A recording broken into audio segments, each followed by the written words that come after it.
Hello everybody, welcome back. Happy Friday. I hope you're all planning something very exciting. As you know, we're going to be having a party tomorrow, so none of us are going to be here. So you're going to have to use this opportunity to rewatch some of those shows that perhaps you haven't quite caught up on. And I'm sure we'll be posting a few pictures of what we're getting up to in the early part of the party that we have tomorrow. Well, I might do. I'm driving, so I'll be okay. So I'll be the sensible one, but I don't know about anybody else. I think from what I can gather, there's going to be lots of people, fighting over the bouncy castle, having competitions. But I do hope you're having a lovely weekend. I've got a really quite exciting day today because I've not only got Craig later on with the crafty on, but I've also got visible imaging. And I haven't actually had a chance to work with visible image because we seem to sort of come in and out. We might be here on one day together, but we're never actually in working together. So this is the first time I've actually got a chance to work with you, Mark, isn't it, Mark? It certainly is. Maybe I planned it that way, I don't know. No, it's been great, and actually I've not had a chance to have a proper look at all of the bits and pieces because you've brought us tons of product. There's so many different ideas here, and they really are, like we were saying earlier on, they're this really clean, crisp images that you've got from your stamps. Yeah, I mean, we've brought you, today for instance, we've brought you 6 new stamp sets, 3 new stencils, and a lot of bringbacks that were so popular they sold out. So it's going to be a great show. Exactly, that sounds brilliant. Definitely take an opportunity to have a look at the website and have a look and see what we've got on the show. Obviously, we're going to be seeing Mark doing some demonstrations later, but it is Fiver Friday as well. Not Fiber Friday, as I thought it was when everyone was going to be getting free prunes. But Fiver Friday, and we've got all sorts of different things on there. I think when I had a quick flick through, there was a lot of gilding flakes on there, which I absolutely love. For a fiver, that is definitely well worth having a look. We've got the summer sale on as well with all sorts of other great deals. So it's definitely the opportunity for you to check out your baskets, have a look and see what's there. We've got all sorts of different things that have just been launched. If you watched my show earlier today, I had a launch on there on the softer side, but you've got all sorts of different things on there. Can we click on a couple of those things? Can we have a look and see what the new lines are? Let's have a look and see what those new lines are. New lines, yeah, let's see what we've got in there. Tons of stuff. Oh, look at that. Loads of bits and pieces on there, and it's always a good opportunity for you to sort of check out and see what we've got. When you've got these huge deals, 70% off, you're not going to see those again, and it's never going to get any better than that. That is my favourite stamp, actually, that terrarium one that we've just gone through. And now that I know it's in the sale, I might have to just pop out of the studio in a moment and purchase that one as well. So yeah, we've got loads for you on the show today. We're going to start with having a look at the stamp collection that we've got here. So this is the no filter stamp collection. This is really beautiful. This image that we've got on here with this lady's face is absolutely beautiful. I was saying earlier on, some of the samples that you've got with this are absolutely stunning. So you've also got these these word stamps as well, with all of those kind of key words, key sayings that we really want to sort of promote at the moment. I know that my daughter is same sort of age as your daughter, Mark, that they really like that kind of being strong, positive kind of imagery, don't they? They like that idea. I mean, these are so relevant to today's teenagers and even older people as well. So they resonate with a lot of people as as important things that have to be said, but they look really great on cards as well. They absolutely do, and these are something a little bit different. These aren't the kind of cards that I'm used to seeing in shops. These are definitely something that's a little bit more special, isn't it? Yeah. And you're going to be using this particular stamp set in your first demo. I am, yes. Fabulous. And it's great because this particular stamp set, as a lot of the others, the stamp does all the work for you. Everybody can create this, so they're going to have some great fun. Fabulous. Okay, we'll get started in that in just a moment. So this collection is $29.99, $42.99. Platinum price is £23.99 or $34.39. Loads of people messaging in. Oh, let's get rid of that one. That one's my husband. I've been trying to get hold of him all day. He's supposed to be coming to the party tomorrow. I don't think he is. Evelyn says, hello, everyone from sunny Colorado. I really enjoyed Mark's demos today. Linda says, hello from Maryland all. Goddess says, hello from autumnal Richmond, Virginia, where it's something like 25 degrees cooler than yesterday. It feels like fall. Eileen said, good afternoon. Jeanette, hello from Sweden. Hello from Mississippi. That's Mary Lynn. Loads of people messaging in. Beth from crisp, sunny upstate New York. Pam E, hello, Craig, Becky and the crew from Central New York. And Kimberly says, good afternoon from North Carolina. Do message in, let us know what you're getting up to this weekend. Are you going to a barbecue? Have you got a works do going on? I'm treating this party a little bit like it's a Christmas party because it's only 95 days to Christmas, something like that. But as far as I'm concerned, it's almost Christmas. So we'll get started in just a moment. So do message in. So if you want to ask a question, maybe you've got a question for Mark, maybe you've bought one of the stamps before, maybe you want to send us some pictures of what you've made with your stamps that you've made in the past, and please do so, just message in. So Mark, let's get started with the first demo. Looking forward to this. Shall we? Let's go for it. Okay, so I'm going to use the no filter stamp set. Just let everybody know this is what I made earlier on. So if you want to re-watch that show, please do the old rewind and watch it back. It'll show you exactly how I made that card. That's beautiful. Thank you. So what I'm going to use is, I'm using obviously the new no filter stamp set. I'm also going to use the background vision. Great stamp set, great in its own right, but it works well with the no filter. And I'm also going to take one of the sentiments from the Better Days Ahead, because this is a great stamp set as well. So let's do that. Now, most people have got, you know, all these kind of like mop-up backgrounds and sprayed backgrounds that they've collected in the collection. You know, I've got loads at home. This is just a selection. So I'm choosing one of those to use with this stamp set. Again, most people have got this. So again, this is where the stamp does most of the work for you. I'm using a stamping platform. That's the easiest way to work with this stamp, I think, because it's a lovely large stamp. And again, if you want to go back in there and make sure you've got a lovely crisp image, that is the way to go. You'll also find that I'm looking at this particular sprayed background. I've used probably distress sprays and oxide sprays. Now, if anybody knows anything about oxide sprays, sometimes they can be a little bit tricky to work with when you're stamping on top of them. Okay. But you know, we can get past that, helping with the stamping platform. That allows us to go back in there if there's missed bits. And it's not a case of you've done something wrong, it's a case of the oxides sometimes react with your black ink that goes on top. Oh, okay. So I didn't know that. It's always, yeah, because they're not standard water-based inks, so they're like a hybrid ink. Right. So sometimes they do react with other inks, so you have to be careful. And you know, you'll see that when you're using it, what does work and what doesn't work. So again, I'm just going in there with my black ink. This is the VersaFine black detail ink pad. Just stamp your black image. We'll just take it off there. It does make such a difference having a stamping platform, doesn't it? Because that would be really hard to achieve a really crisp print every time. The first time, yeah. That, I mean, obviously, I miss bits out, and I've been stamping for years. So yeah. That's one of the great things about having a platform. It allows you to go back in as many times as you need to, just to make sure you've got that image that you've wanted. So that's the way to do it. And I love this. I used to be, you know, the old school, just using a block. Yeah. But since these came along, you know, I haven't looked back since. So this is where you're going to get this lovely image. Now I'm just going to take this off here and I'm going to clear emboss it. Okay. So let's just move this platform out of the way a second. It looks so effective already. Just Yes. that one stamp. No. Again, and I haven't done anything to it really, No. except stamped it once in black. Now I'm going to clear emboss that, and then that should bring out even more detail in the stamp. Particularly like that background, like you say, you often have these little backgrounds, and being able to use them in that kind of way. Yeah. You know, it's what we always want to use every last little bit, don't we? That we've got. Yeah, I mean, we've most spent you know, time like making. crafters, I've got boxes full of pieces, and I'm always delving in there just to try and get, you know, something I want. Yeah. I normally work on A5 kind of pieces, and then I can cut them down as I see fit as to the piece that I want from that sprayed background or mopped up background. Yeah. Now, There's something quite magical about watching that clear embossing. You know, when it starts to heat up, it is just like a little. It just bit of appears, magic. doesn't it? Yeah. I do like that. So again, you can start seeing all the detail come through. Yeah. Once you're happy with that, we'll go on to the next section now. Now it's starting to look really, really nice. Now I'm going to put this back on my stamping platform because I've got another large stamp which I want to use with it. Okay.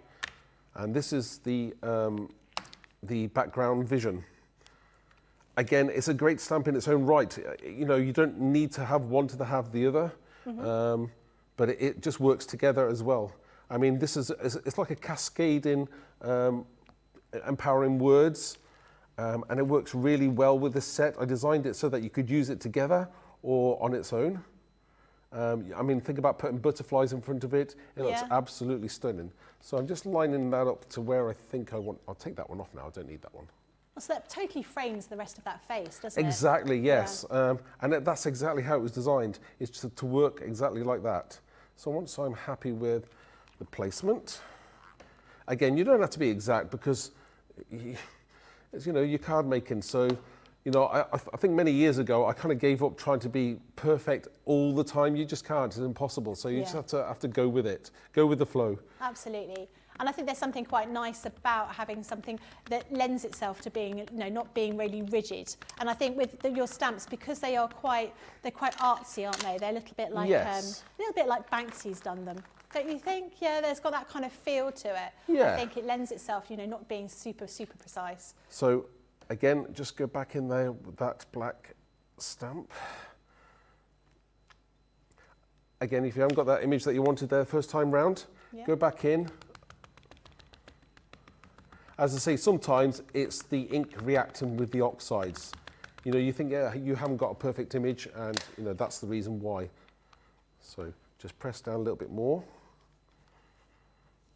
I've had a message from Mary Ann. She asked, do you always use the Versamark as fine ink, regardless of whether you emboss or not? For black images, normally, yes. I think it works really well. VersaFine do a VersaFine Clair, which is also a very nice ink, which is another, they have a range of colours, but black is one of them as well. Okay. I think they call it Nocturne, if I'm correct. Right. But again, essentially that is quite a very black ink. In fact, I would say it's actually, sometimes it looks blacker than that one. Right. So, just go back in there with this image now. But you wouldn't have stamped both and then... Well, you could have done, but you know, it's a great big surface area. So even with the stamping platform, sometimes it requires a lot of pressure. Yeah. And it just makes life easier if you don't need to be doing that unnecessarily. And it doesn't take too long to do it twice, does it? No, not at all. I mean, you know, some people would do it in one go. I prefer to do it in two stages. And sometimes you can, you know, sometimes you want to emboss it in white, which would look a nice contrast to this. Yeah. But I'm doing it all in black today.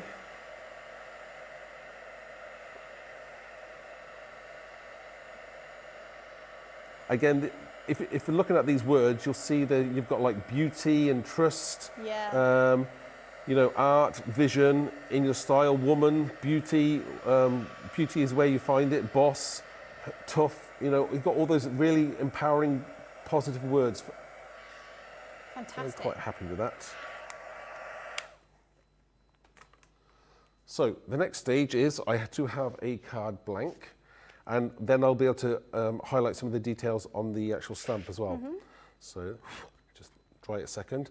So many times, you know, I've heated something, and then I've put my hand on it, and I haven't let it cool down, so I've ruined it. I thought you were going to say you heat emboss your hand. Well, yeah, I've done that a few times as well, I think most people do. Yeah, I think you're probably right. So just try and... Normally I'm doing it by eye. I don't try, you know, there's, again, some people are trying to measure things out way too much. Life is too short to be, you know, too exact sometimes. It's just, it doesn't make that much difference. So we have this lovely image here. Now, this is the time where you can go in. You can use your white pens here. I've got some of the jelly roll pens, but I know there's lots of people who use maybe Posca pens or any other pens that you like. So I'm just going in there, maybe just highlighting some of the details there on the eye. And that starts just bringing out some of that detail. Sorry, my head's not in the way, is it? I just needed to lean over so I could actually see. And you know, sometimes it makes the image look really striking, especially if you've got a coloured background. Whereas the other background earlier on was a little bit paler, but this just makes it really stand out. And once this, you know, even when you use a white jelly roll pen, the ink sucks some of the colour up as well through that, so you're going to get that another lovely effect as well. Oh, that's excellent. It's amazing how quickly it comes together, and like you say, it becomes very achievable for somebody to make something that actually, if you looked at that as a new crafter, you wouldn't really know where to get started. But with the stamps that you produced, you're able to create something very quickly that looks super professional. And you know, it's something that, you know, if I can do it, I think most other people can have a go at doing it, and they're going to create something that looks, you know, quite effective. Yeah. You know, they can say, oh, well, actually, this was just a piece of card earlier on. Yeah. You know? Just a piece of card 4 minutes ago, really, let's be honest, and now look at it, it's incredible. So again, just creating some of that detail there on some of this, the detail on the stamp image there, just going over that with a white pen. Again, just highlighting some of those elements that you like to highlight. You don't have to be too exact. Again, sometimes, you know, if you try to be too exact, it looks like you've gone in there with it. So sometimes a little bit more rough and ready works as well. I like it. It's great. So I think we're getting close to being done with this one. I have got another I've got a sentiment that I'd like to put on there as well, and that will be from the Better Days Ahead set, which is a lovely set as well. So now you can start to see it coming together. Lovely. Again, I can go in there with a little bit more detail there. Just highlighting some of those pieces on the stamp. I probably want to maybe, actually, you know what I will do? I'll quickly glossy accent that. So just that ring there. So your the glossy accent, is that a kind of glue that you would use? Yeah, I do believe it's also called glossy highlights. Glossy highlights, yes. Glossy accents, glossy highlights, whichever one. In fact, I've ran out of the Crafter's Companion one, and I actually think the Crafter's Companion one's a little bit better because it's thicker. It's thicker. This has got, sometimes it gets a bit runny, so it drips, especially when you don't want to. But the viscosity on the Crafter's Companion one is thicker, so it actually holds itself better. So I do like that about that. Okay. Right, so one of the sentiments I've got from this gorgeous set, The Better Days Ahead, is more love, less hate. So I think I'm going to use that. Okay. So I've already stamped that out. I'm not stamping that out just now. I think I will just go round that with my pen, with my blending tool, sorry. Just to take some of the white off the edge. Yeah, that works, doesn't it? Having a little bit of an edge being finished off. Yeah, sometimes you don't want that. You don't want that. Sometimes it's a bit too stark, isn't it? Sometimes it is, yeah. Sometimes I like it like that. So yeah, I mean, you could have done that there, and I think I'm going to place that. I didn't think too much about when I just put the glossy accents on, so I don't know whether to put that there now. I'm deciding. I think I'm going to put that there. Yeah. This was a last-minute decision, wasn't it, Helen? Helen sat there thinking yes. But sometimes you have to try these things out, don't you, to know where you want to put them. It's not wrong, you know. I always say to people, you know, people say to me sometimes, oh, what's the best card you've made? And I'll say the next one, you know, because it is true, you know, every card you make, you're getting better and better all the time. Yeah. You know, crafters, if you ever look at your cards are made maybe a year or two ago, you'll maybe cringe at them now. Yeah. You're thinking, no, they're rubbish now, but, you know, everyone's got to start somewhere. There's no perfection. I think for everybody, if they looked at what they first made to what they make now, they'd be horrified in a way. So, and I just like some of these sentiments in this set. I was going to have Better Days Ahead, but I was overruled at the 11th hour by Helen. So we've got, and I've used Better Days Ahead already, so I'm using one of the other words from that set. So we've got... So it's a lovely script. That's beautiful. There. So really I think effective. That's a really cool first card. Fantastic. That's brilliant. Tom says, hi guys, I love, love, love Visible Image. You guys have done it again with awesome stamps. That's always nice to hear, isn't it? Rock says, Be Real and Background Vision work so beautifully together. A fabulous card, great technique with a white pen. Beth says, I love how the white gives it dimension. I think it looks really, really lovely. So this is your no filter, the bold stamp collection. So you've got these 3 different sets of stamps here. So you've got this one with the face on it, the face of of the woman with those other sentiments in there, those hashtags. You've also got this next one with those sort of larger fonts in there, and then you've got this one as well, which works perfectly, as you've seen, with that stamp of the lady's face. So 40% of these have already gone, so not surprised because they are absolutely beautiful. Price for this is £29.99 or $42.99. Next one we're going to go to is Better Days. So again, this is the stamp that you used for the sentiment here. So you've got things like better days, chase your dreams, kindness always wins, all those lovely kinds of sentiments that actually we all need to remember at the moment. You know, we shouldn't be being nasty to everybody, we should always be being lovely. So there's a few little samples of these and they are really, really lovely. I mean, I really like the fact that you use a lot of sort of backgrounds that you make yourselves, and I really like that. I like the fact that you're not actually using sort of prescribed patterns, you're creating them with your stamps, you're creating those kind of backgrounds, and I really like that kind of, do you know what I mean by like a looseness in your design? I mean, that's what about, you know, that's from the, you know, lots of stencils. Again, that's one of our stencils in the collection there. And that, I love that sentiment, perception versus reality. Yeah. Doesn't that really work in today's, you know, world? Yeah, absolutely. I like hashtag no filter, hashtag be kind, hashtag be real, you know? All those things that we should be, that, yes. you know, unfortunately we end up not being. And that looks great with those two different sections of the face as well. That looks really effective. So this is your Better Days Ahead stamp set, £10.79, $15.65. The next one we're going to go to is the Antisocial Butterfly, which I love that name.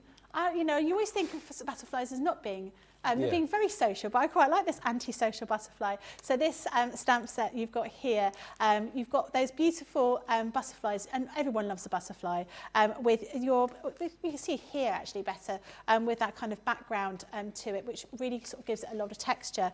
So here's a few of the samples here. They are absolutely stunning. These ones, I really like these kind of simple images here that you've got. That looks really, that looks absolutely superb. You could have that as almost like a wedding invitation. Yeah, I mean, clean and simple. I mean, Eileen, who made the card there, she does clean and simple, but she just takes it to the next level, you know. Yeah, absolutely, really lovely. Again, layering up that's the stamp collage there. Yeah. Looks absolutely stunning as well. Yeah, they really do. You've got some fantastic samples here. So this is £10.79 or $15.65. 20% of these has already gone. So well, maybe around, that should be that way. Oh, no, wait, and again. Oh, no, That's it? That's it. Do you know what? Useless. I don't know my left from my right. So never say to me, turn to your left or turn to your right. And somebody said to me the other day, actually just hold out your hand and you can see that's an L. And I said, but it really freaks anyone out when I'm driving. That I take my hands off the steering wheel and I go, oh yeah, left, this way. So a few more samples here. So this is your Antisocial butterfly, one that you've got here. And then we've got Hang In There. So this is the one with the chandelier, and I saw you doing a sample with that, or a demonstration with that earlier. That is a really lovely look to that. I think that's beautiful, and you could really totally embellish that one up, can't you? Oh, definitely. And in fact, these samples here, these are gorgeous. Look at that. Really, really effective, just with that stamp. I love the bright colours. Yeah, I love the bright colours. Amazing. It does look like, you know, some kind of Baroque festival party that you're going to, or something like... what's the thing of the Carnivale in Venice? That's how it looks to me. And so Hang In There, brighter days are coming. This one in here, that is that's just a party on a card, really, isn't it? Beautiful there. This one here with your grey, almost like kind of Halloween kind of yeah, feel kind of to gothic, a little bit gothy, and I do like that in cards as well. See. Look at that. They're so effective, and I can't believe you can get all these different kinds of looks and feels to these just from that one stamp. So effective. You've really created something stunning here. So this is your Hang In There stamp set, £10.79, $15.65, or £8.63 or $12.52 is that next one. The next one we're going to go to is the Christmas one, Christmas Eve. We've got so many on here. And I need to tidy them all up because I've made a terrible mess. This is lovely. I love this kind of image of Santa you know, on a sleigh, and Yeah. then a scene below, like a village scene. I think that's really lovely. So this is going to be used in Mark's next demo, but you can see some of these samples here. They are really effective again. God, I couldn't choose between all of these. They're just absolutely lovely. Look how clean and crisp that is. It really is lovely. This one here using sort of more of your sort of inked backgrounds. This is quite clever. This one here with these little sort of sections almost looks like a quilt. Yeah, it's this beautiful, kind of isn't idea it? here. Like a little piece of artwork, each one, yeah. Really nice. One more over here as well. So once again, this is Christmas Eve stamp set. This is £10.79, $15.65, or £8.63, or $12.52. And you're going to use this one for your next demonstration, aren't you? I will try, yeah. You'll try. Yeah. Or do you want us to choose another one? No, we'll do it. We'll go for this it. one. We'll go for it. This is what I would call the. It wasn't unplanned, but it's not planned, if you know what I mean. So Okay. we'll go for it and see what comes out. Hopefully it'll be really cool. Hopefully you'll enjoy it. I'm sure it will be. So piece of card. It's a great stamp set. I just love that. I love this kind of silhouette images. It's kind of the classy Christmas that everyone knows and loves. And I like it. So what I'm doing here is I'm just inking, I'm using distress inks, and I'm inking up a block. This is one of a stamping block. Just with a couple of colours.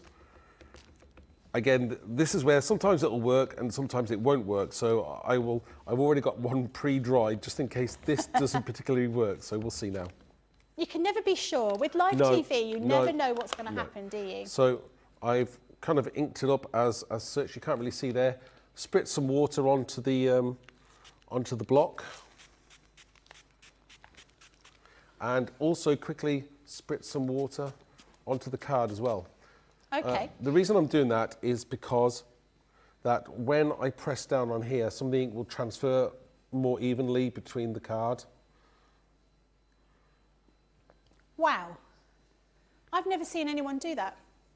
No, directly onto. Yeah, I mean, it's an old technique. It's not, I'm not going to claim any credit for it whatsoever. I've seen other people doing it before, but it was something that I do like to do when I can. What you want to do though is sometimes, depends on what kind of cardstock you've got. Maybe you want to leave it on there for a few seconds just to let the ink soak into that card a little bit. Depends on what kind of card you've got. This isn't watercolor card. Yep. I'm using some of the Crafter's Companion Century Pearl. Right, okay. Which is great, on one side it's shiny, so it's good because you can use that side as well for different things. Yeah. And I like to, multi-use card if I can. Yeah.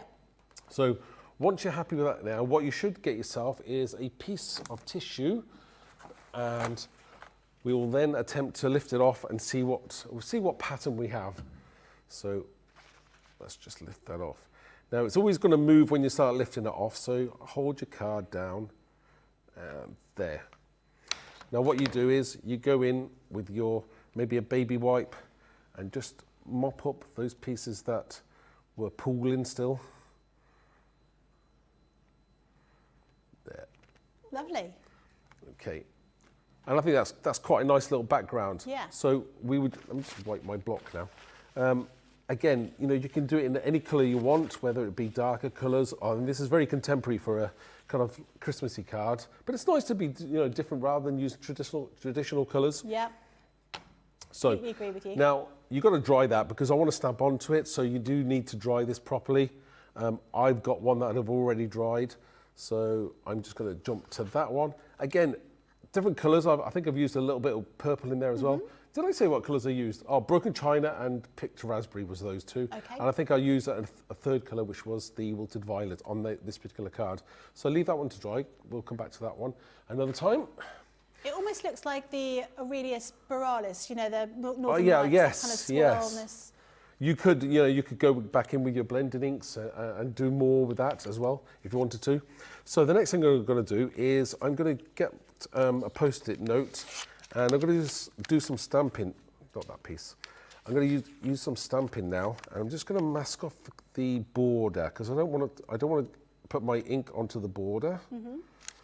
So I'm just going to cover that up. These are clear post-it notes if anyone wants to know what they are. I've never seen those before. I know. They're just ordinary post-it notes. They're ordinary post-it notes, but Okay. they're transparent. They're not clear. They're kind of they're vellum-y, I think, but they're really cool. They're lovely. Please don't email in asking me where I got them from. I found them in a bargain bin somewhere, and I can't get any more, so I just bought everything they had. That's the truth. I bought the whole lot for 60 pence or something like that. It was really cheap. So I just use them now. When they're gone, I just go back to the normal yellow ones. So if anyone knows where they can get loads of these, then let me know, because I do like to be able to sometimes see through your work as to what you're doing. Yeah. They were invented by mistake, weren't they? I don't Post-it know. notes. Were they really? Post-it notes, yeah. The guy, I can't remember the company, like Sellotape or whatever they were. He was creating a glue, and the glue he created wasn't sticky enough to be glue, but it was still too sticky. So they discovered actually it was quite good for making these little notes that you could then tear off. So it was just by mistake that they created it. So useless information is what I got in my head. Very useful. No, it's not useless. It's useful.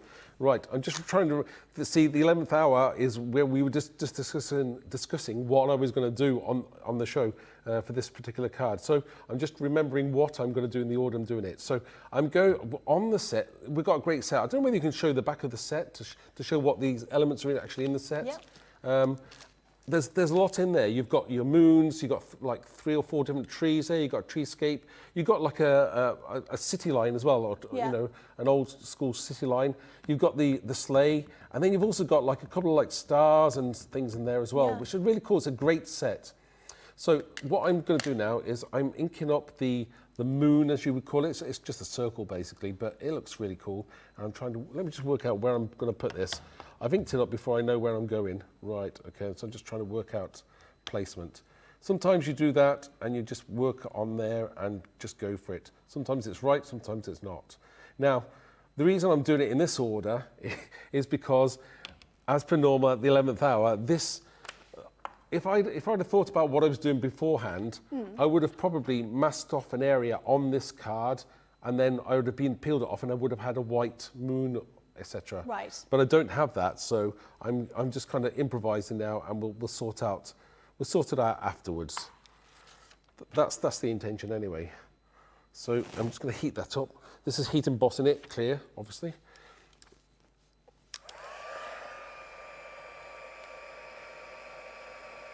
You're right, you do get a lot of stamps in that collection. Yeah, it's one of our best-selling stamp sets. Really? And I can see why, because people can do an awful lot with the set. Yeah.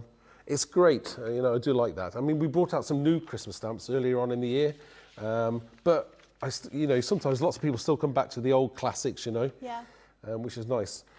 Now, the next thing I'm going to do is I'm going to stamp the sleigh. Okay.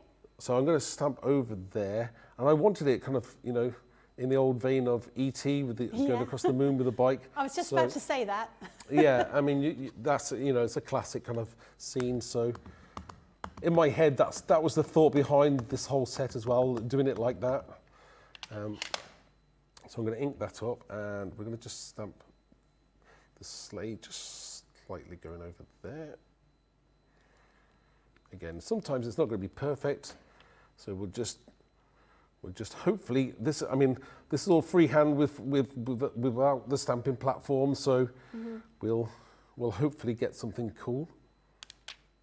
Okay, I think we've worked that. That's come out all right. So go back in with your embossing powder.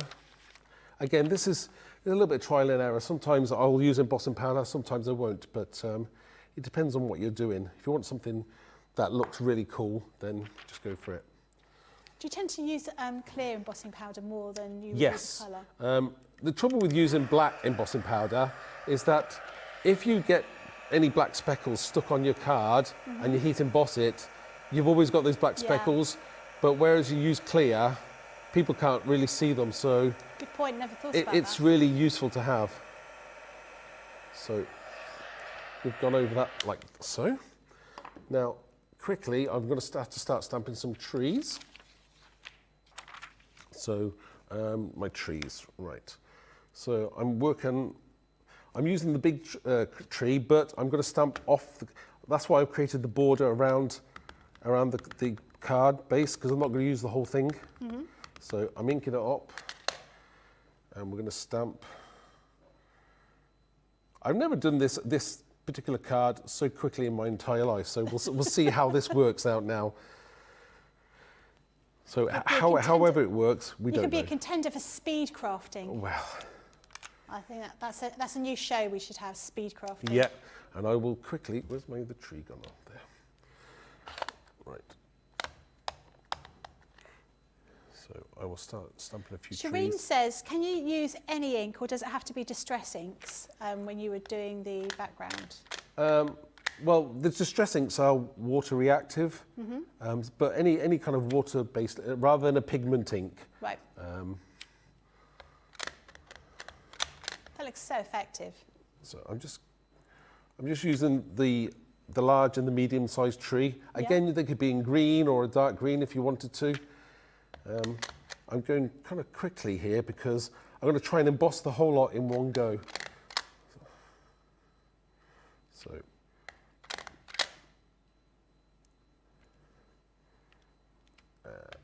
And do I use the big tree, the last one? Yeah. It's making me feel very festive, you know. It's, although I think it's a bit too early to be festive, but you know, people do make their. I start eking out my Christmas decorations quite early on. Do just you? one or two. Just one or two. Beginning of October, I start bringing them. Right. out. This is whether I can emboss it all in one go. We'll see now. Sometimes you know you don't have that much time with your ink. This is the VersaFine ink's a bit more forgiving. Yeah. So hopefully I might just get away with most of that. Again, this wasn't something I'd planned in advance, so hopefully it'll work.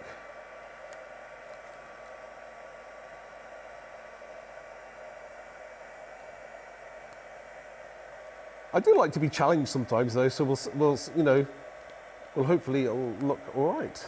Yeah, absolutely. We all like a challenge. It's like when Ben says to me, Becky, you've only got like another 3 minutes to finish this demo that's supposed to be taking 20 exactly. minutes. No problem. So we'll see how we get on with that. That looks lovely. Starting to look like a card. So I have my card mat. Now the other thing I need to do, I will show you now. I'll have to glue this on. Hopefully it's dry now, yeah. I'll quickly use my tape gun. So have you used the back of the Centura Pearl for this?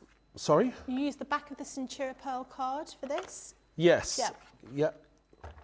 So would the inks work on the front of the Centura Pearl? Because it's sort of like a coated card. Probably not. Not as no. I've stamped on Centura, but it looks really strange. But it's an effective strange. You know what I mean? Right. Sometimes you can make it look. Oh, it looks all right actually. I wouldn't probably do it myself. No, half but these I things do- are about trial and error, aren't they? Yeah, Seeing what but I works do for like you. to use it obviously to you know for matting as well. It looks really nice. Just turn that over. Right.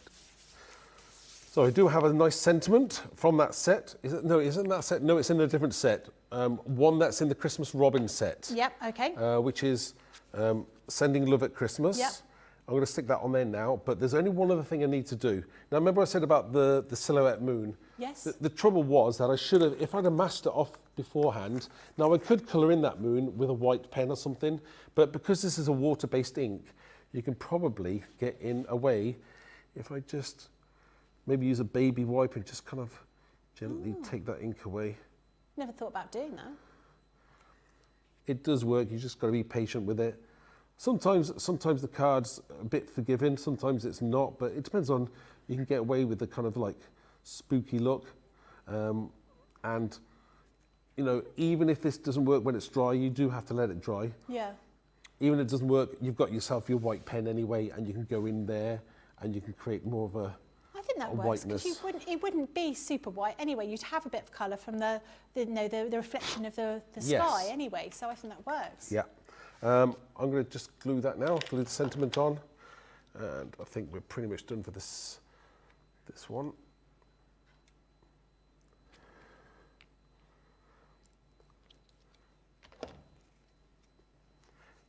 I mean, there are other elements in that set where maybe I could put a few stars and, you know, you could bling it up a bit with a few, you know, sparkle pens.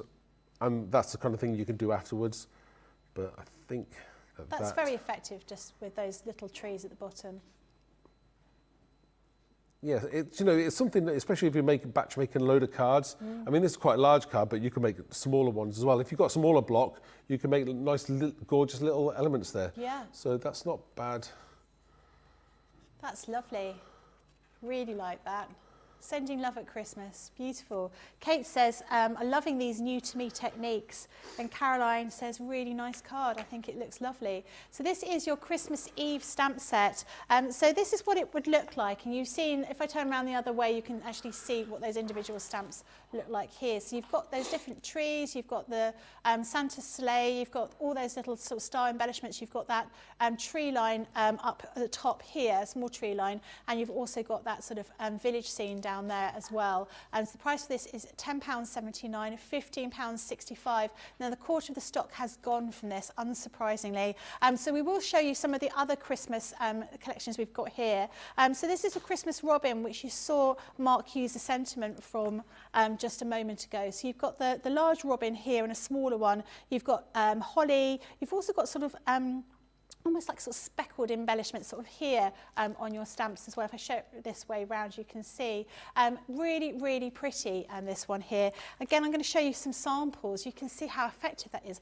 Love those colours. I think I'm very keen on having sort of slightly different, more unusual colours at Christmas. Look at that. Look how clever that looks, stamped multiple times on that particular project here. And this one, a little bit more traditional.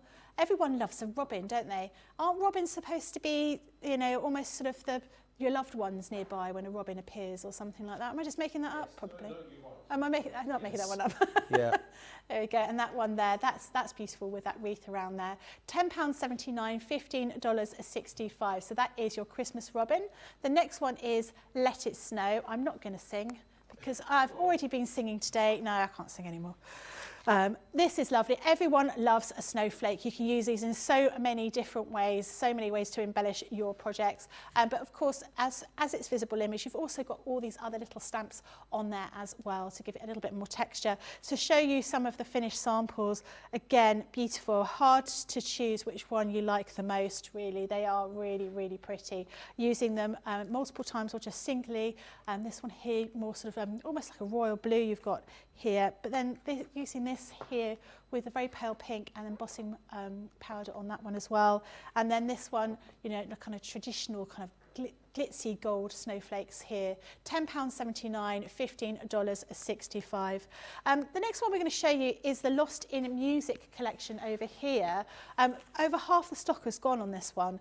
This is a really lovely, this just reminds me of, we were talking earlier, both our daughters went to see the same concert together. This is exactly the kind of thing that my daughter would want to see on a card that she was giving to a friend or that she was receiving herself. So you've got that large image there, you've also got those sentiments, and you've got those additional little stamps around there as well. You've also got this with a stencil here. This is coming included in the price, so you're going to get lots of use out of this. And just look at these finished cards. Look how great they look. Really, really beautiful, really different. Those two, totally different kind of feel to them, but really applicable to sort of teenagers, the world around. These ones with same colour my hair used to be. Bright pink, yeah. I changed it when I came here. I thought I'd be more professional. My husband said I was too old to be pretending like I was a teenager. So really lovely sentiments, lovely stamps here as well. £11.99 and $17.39. Remember, you're going to get that stencil as well as the stamp in here. The next one we're going to do is the stencils collection. That's this one here. There we go. Oh. Let's move that one over here. I've got so much stuff on my desk here. It's ridiculous. So these are all the different stencils you're going to get in this collection. So you've got this large fonts one with all the letters of the alphabet here. Then you've got this one, which I've seen you use this background before a number of times, haven't I? Earlier on with the t-shirt, it looks absolutely amazing. It's like having 3 stencils in one because you can pick different elements from that stencil and it looks amazing. Yeah. And then this final one here with the tree. So again, very applicable for all sorts of times you're going to be making bits and pieces. Look at this. So these are just to show you a few of the different ways of using these stamps, these stencils. That is really effective. It's the same stencil as this one. Totally different feel to it, and just by the technique that is being used to put that together, looks super effective. Then we've got this one here, which has got that sort of second stencil that I just showed you with that t-shirt. Again, looks really, really good. This one kind of a clockwork orange kind of feel to it here. Not Clockwork Orange the club, but Clockwork Orange the movie. No one apart from 90s ravers knows what I'm talking about. This one here with your tree here. And I think the tree is such a key image for all times of the year. It goes really well for sympathy cards, doesn't it? Changes the scene. You can put other images on there, stamp other images with that stencil. Really, really beautiful. So you're going to start using this one for your next demonstration, aren't you? I sure am, yeah. Yeah, fantastic. Yep. Yeah. So we'll get started. I just wanted to quickly show you some of the, just obviously you've picked, so this was obviously one of our design team using that off the grid stencil. Yeah. Great, that's part of the bundle. Then there's one I made earlier on using the off the grid. Do you see what I mean about using certain elements from that? Again, so that was a rather feminine card. Again, same stencil, but in a masculine way. Looks really cool. And then also, obviously the typewriter is what the alphabet, the A to Z stencil, and I think that looks amazing. So that was those. So let's get on now with the one I haven't done yet. Okay. And that is the branch out. I can't remember what it's called now. I'm losing it. Right. So I'm going to put the stencil over. Oh, I've got, again, just a sprayed inky background. This is probably marmalade orange, or marmalade, I think it's called. Yeah. And could be carved pumpkin and mustard seed. There's a few colours in there, just spritzed. I let it dry, and then I've cut it to a size that I'm happy with. Do you use, when you're to get that effect, do you actually use like a hairdryer or the sometimes I do. I heat tool sometimes, but I normally let it dry naturally quite often. So it's probably the safest way to do it. Yeah. So I'm just going to tape down my stencil so I don't want it moving when I'm putting some paste. I'm going to use some texture paste, so I don't want that to move. So the first thing that I want to do is, because you've got different elements on that stencil, which is really nice, you've got like birds and you've got leaves and you've got crows and things. So just whilst you're doing the one main image, I'm just going to mask off the other pieces that I don't want to put the paste through. Yeah. It's a great little tip, you know. So I always do that. Just mask them off, the pieces that you don't want to be in your image at the moment. And I'm going to use some texture paste. Now, you can use any texture paste you want. Now, this particular colour is just, when I get low on texture paste, I normally mix in like a colour that I want. So I've used some distress inks and sprays, and I've kind of mixed up like a browny, grey colour just to create that kind of look that I wanted. I didn't know you could do that. Yeah, you can mix colours into it. It's great. So I'm going to just put the paste through there, and hopefully we'll get something that looks a bit like a tree, and a bare tree at that. So we're going to just put the paste through there. I quite like that idea that you can make your own colour. Yeah, I mean, there's not many colours that they actually. Sometimes I haven't seen many different colours of texture paste. Normally, it's either white, clear, or So it's nice to be able to just have fun with it. Although obviously you don't want a full colour, so sometimes you just mix it on a palette tray or something, just a little bit, and put some colour into there as well. There's no particular colours that I do use. It's just whatever I have. So once you're happy with paste through there, I will peel off, and we should see some colour. Now the other thing I want to do is I want to dry this off, so hopefully we'll be able to do that as well. Yep. So I'm just going to lift this stencil off. So it's fairly thick through that stencil. Yes, it's a 350 micron stencil, so you're going to get a lovely raised image on there. And as you can see, it looks rather nice. I'll just move that out of the way. Now, I'm going to dry that off because I want to go on to the next section. Okay. Lots of people messaging in about the last card you made. Barbara says, I love that card. Shireen says, brilliant card, learning lots, thank you. Rosalind said, reminds me of the Northern Lights. Rock said, stunning samples from the design team. And Jessica said, so many wonderful cards. Absolutely true. I mean, they are, if you've got any questions about any of the techniques, do message in so we can ask Mark while he's here. But I think, you know, they're quite inspiring looking at all of the different samples that you've got here and all the different techniques that you're bringing to us. Yeah, I mean, we try and, you know, bring something different to you and something that, you know, that is achievable to create. And something that when I'm demonstrating, I like to, you know, make something that's finished, you know, a finished product, so that you could possibly give it to somebody.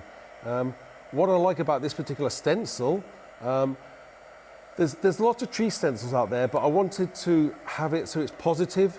You know, there's a lot of stencils, if you look at them, when you paste through them, it's like the negative image. And I wanted a positive tree, so it took a little bit of time, but this looks really nice. And I wanted it to be able to be used in all seasons. Yeah. So having the separate elements there with the leaves on there makes that possible. Now this is quite quick to dry, so I'm hoping, get there.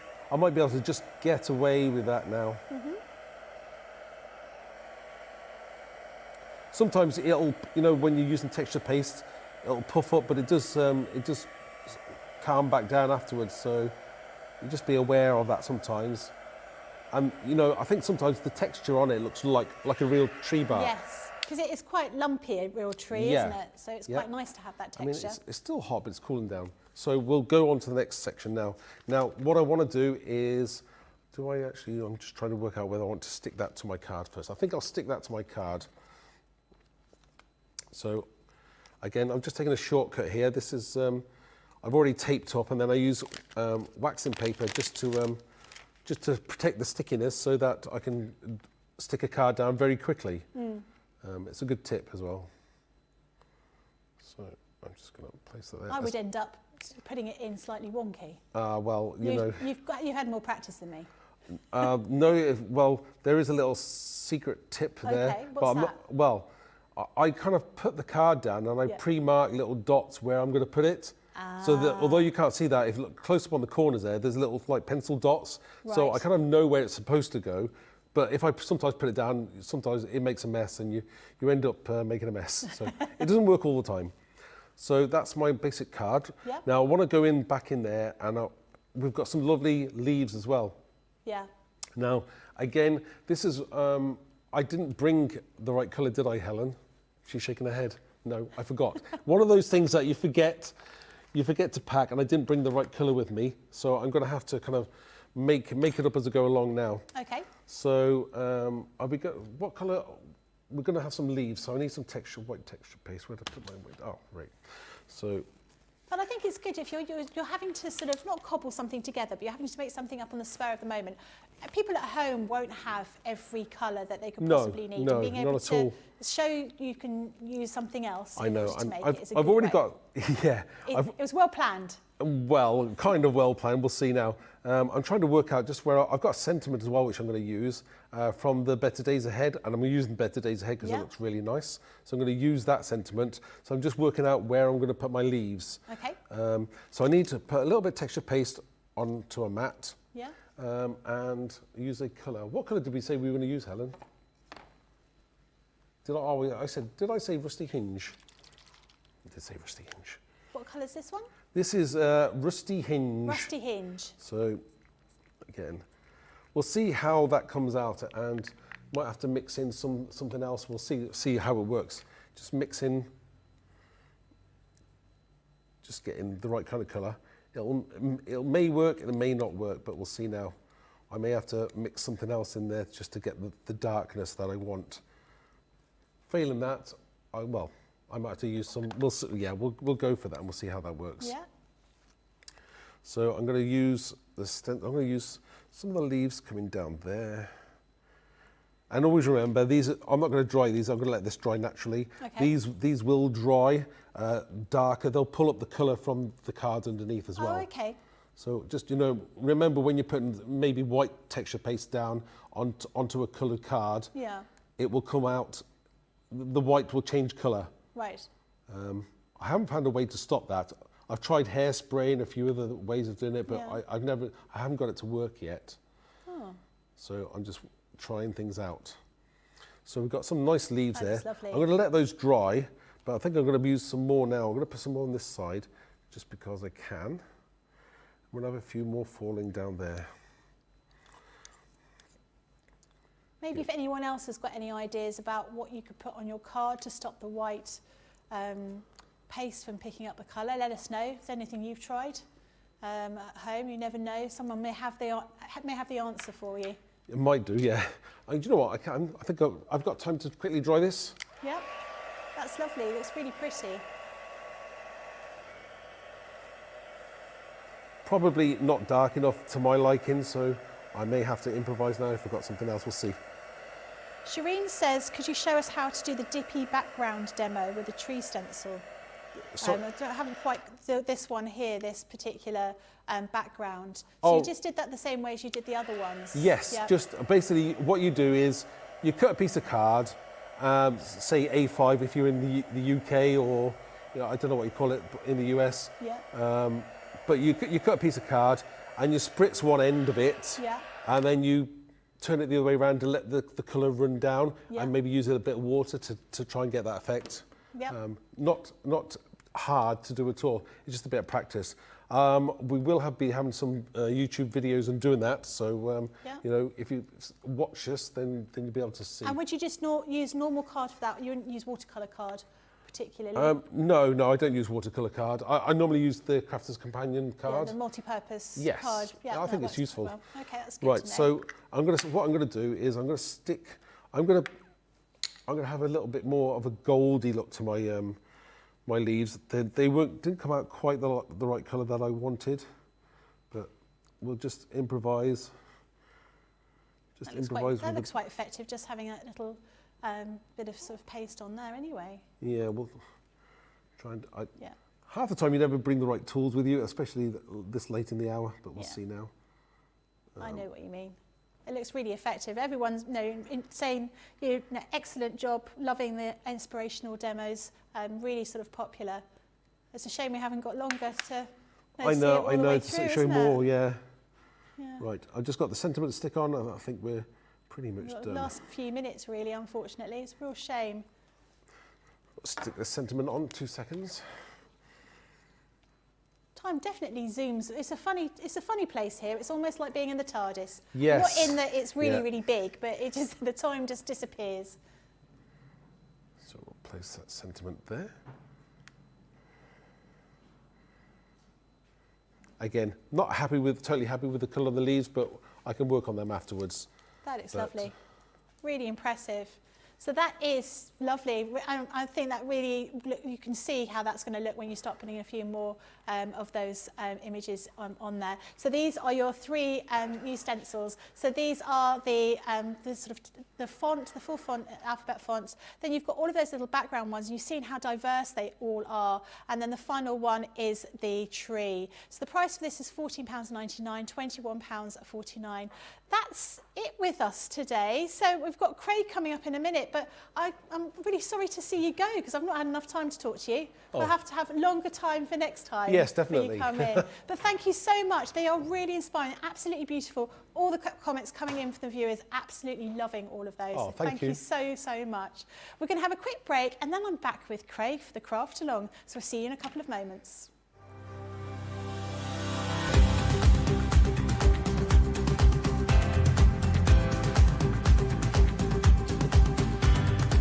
Welcome to Club Inspire, the Crafters Companion community where you can feed your crafty obsession. Join our fantastic loyalty club today and receive 20% off your first order.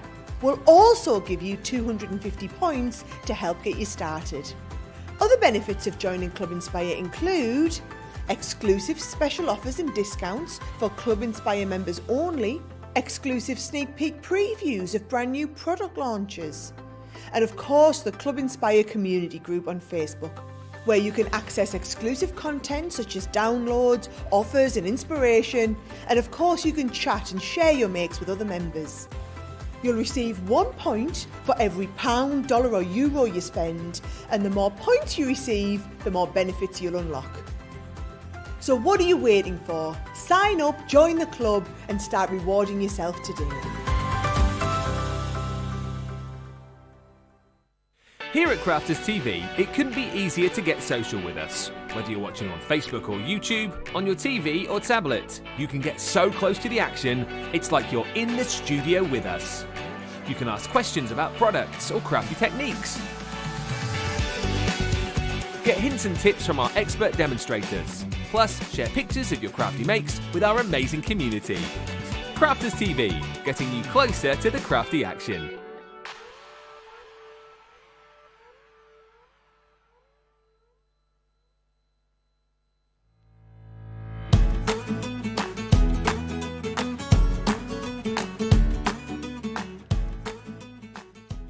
Hi everyone, I'm Lily. I've been part of Crafters Companion for about a year now. Can't believe it's been that long. It's absolutely flown by. How did my crafting journey start? Well, I have to say I've always been creative. I've always loved drawing, painting, making cards. Sort of started that when I was very, very young, making all my handmade Christmas cards, birthday cards, thank you cards. And from then on in, it pretty much just stuck. So where am I from? So I currently live about 2 miles actually from head office here in County Durham, but I'm actually from Sheffield. Something that's really sort of close to my heart from where I'm from is the fact that we've got the Peak District just on our doorstep. Crafty inspirations, that's an interesting one. I have to say I'm inspired by so many different things. I'm inspired just by the team we have here at Crafters Companion. The craft experts are so inspiring.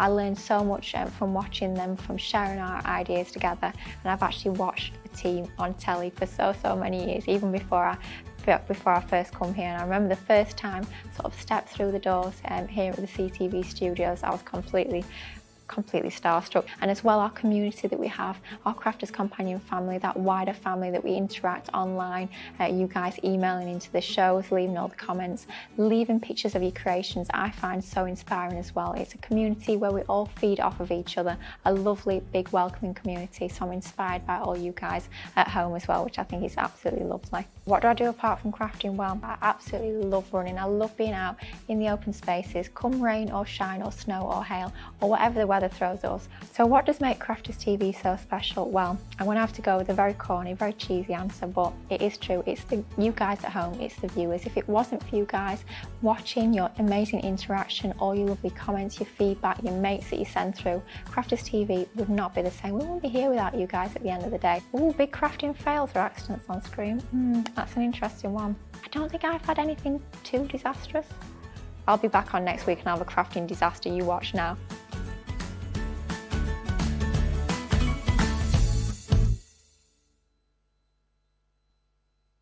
Here at Crafters TV, it couldn't be easier to get your hands on the latest crafty must-haves. Leave the hard work to us while you shop from the comfort of your own living room.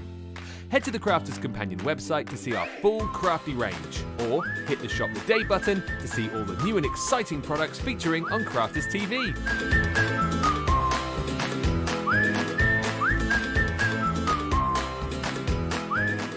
Once you've filled your cart, leave it to us to get your crafty goodies to you in super quick time, so you can get on with being creative. Crafters Companion, making crafty shopping a breeze.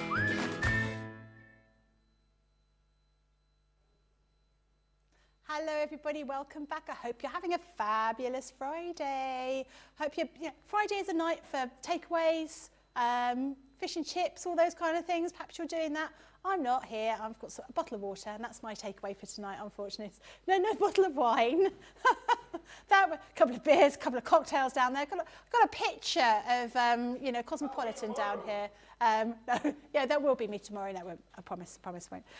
Lovely to see you all back and I hope you're having a fantastic day. Whilst it's Fabulous Friday, it's also Fiver Friday. Again, not Fibre Friday, but do remember to have your fibre. But Fiver Friday, we've got all sorts of different items on the website just for £5.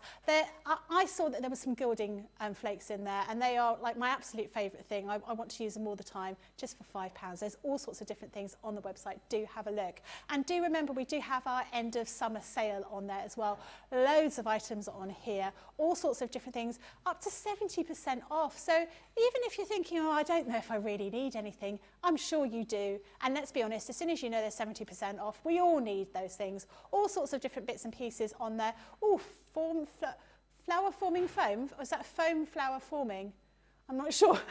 I'm not sure what that is. I think that's flower forming foam. That's one of those items that's really ideal for you. All sorts of different things in there, great prices. So make sure you do have a look at the website and remember, of course, your fibre. We're here today for the craft along with Craig, and it's lovely to see you again, Craig, because we worked together last weekend and we worked together this morning and this afternoon, and then we'll probably not see each other for months because that's how it works here, isn't it? That's it, yeah, either that or people start talking. Yeah. One or the other. Yeah. But yeah. Awesome. Yeah, here we go. It's always strange. You know, that happens a lot when I'm on that side for most of the day, and then you come at the end of the day, as you say, on a Friday night, where we're on this side. It is the craft along. It's our Christmas nest and die craft along. It's one that I've been teasing for, well, a couple of weeks now, and then here we go. This is what we're going to be making. It was kind of like a two-part because this is what we're going to make in the craft along. So it's using our Christmas nest and dies, more specifically the holly and berries. We're going to do some of these flower forming poinsettias, although we're not going to actually heat activate them. But what this actually holds, Becky, is 2 crackers from one of our older scoreboards for the Ultimate Pro. And it was the Fancy Treat scoreboards. But what I realised that this will take the 2 hours. And I thought there's no way that I'd be able to get 2 of them and the craft along done in 2 hours. So on Wednesday night, just 2 nights ago, on my Facebook page, it was a couple of hour Facebook Live where we made these 2. It was these exact 2 that I made, and these then hold into our box, and then whether you want to give them as gifts or whatever it is that you want to do with them, you can absolutely do that with them. But I thought it was really nice to use that cracker board because so many crafters over there, because it's a good couple of years old, the board.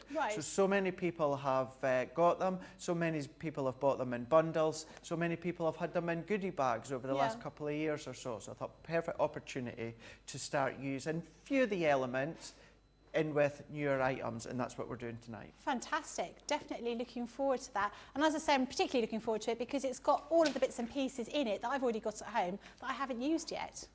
So you're going to tell us what we're going to have, what do we need to make this craft along? We will go over it right now. It's a little bit of a detailed shopping list, but here we go. You're going to need, now this is if you want to make exactly what I'm going to do. You can change the products if you want, but to make exactly what I'm going to do, we're going to use the Gemini Holly and Berry die set, A3 Centura Pearl, 2 sheets, Frosty and Bright Luxury A4 cardstock, Frosty and Bright Polar Blue Water Reactive ink pad, matte black cardstock. Now from the Winter White collection, the Winter Blessing sentiment stamps, splendid poinsettia die, and white flower forming foam. It could be any white flower forming foam.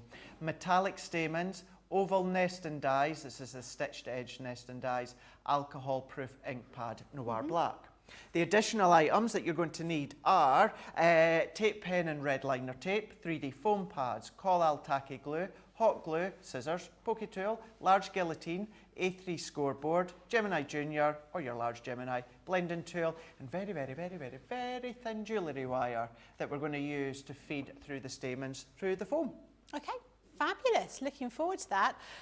These are the Christmas nesting dies that we've got on the show to just show you while Craig gets ready. Now, these are absolutely stunning. There is so much going on in these. This first one is your Yuletide Bloom, and you'll see how intricate those dies are, how intricate those little cuts are. You can use them all together, you can use them all separately, but you're getting lots and lots of metal in this pack. The next one is your Festive Foliage. Again, really lovely. This really lends itself to being cut into, using those different pieces of foliage in any of your crafting that you might be doing.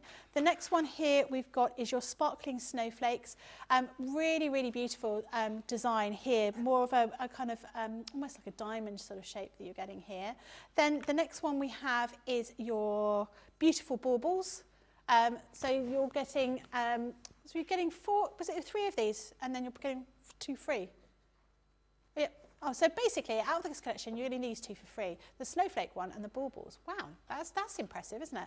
So really pretty, again, using all of those together or separately, individually. And this is your Starry Night with that lovely kind of swirl. It's circles, I also like you to say. Circles, swirls, swirls and pearls. Circles. Yeah. Circles, swirls, pearls and squirrels. Yeah. You could say that on a loop and it could be like my bedtime story.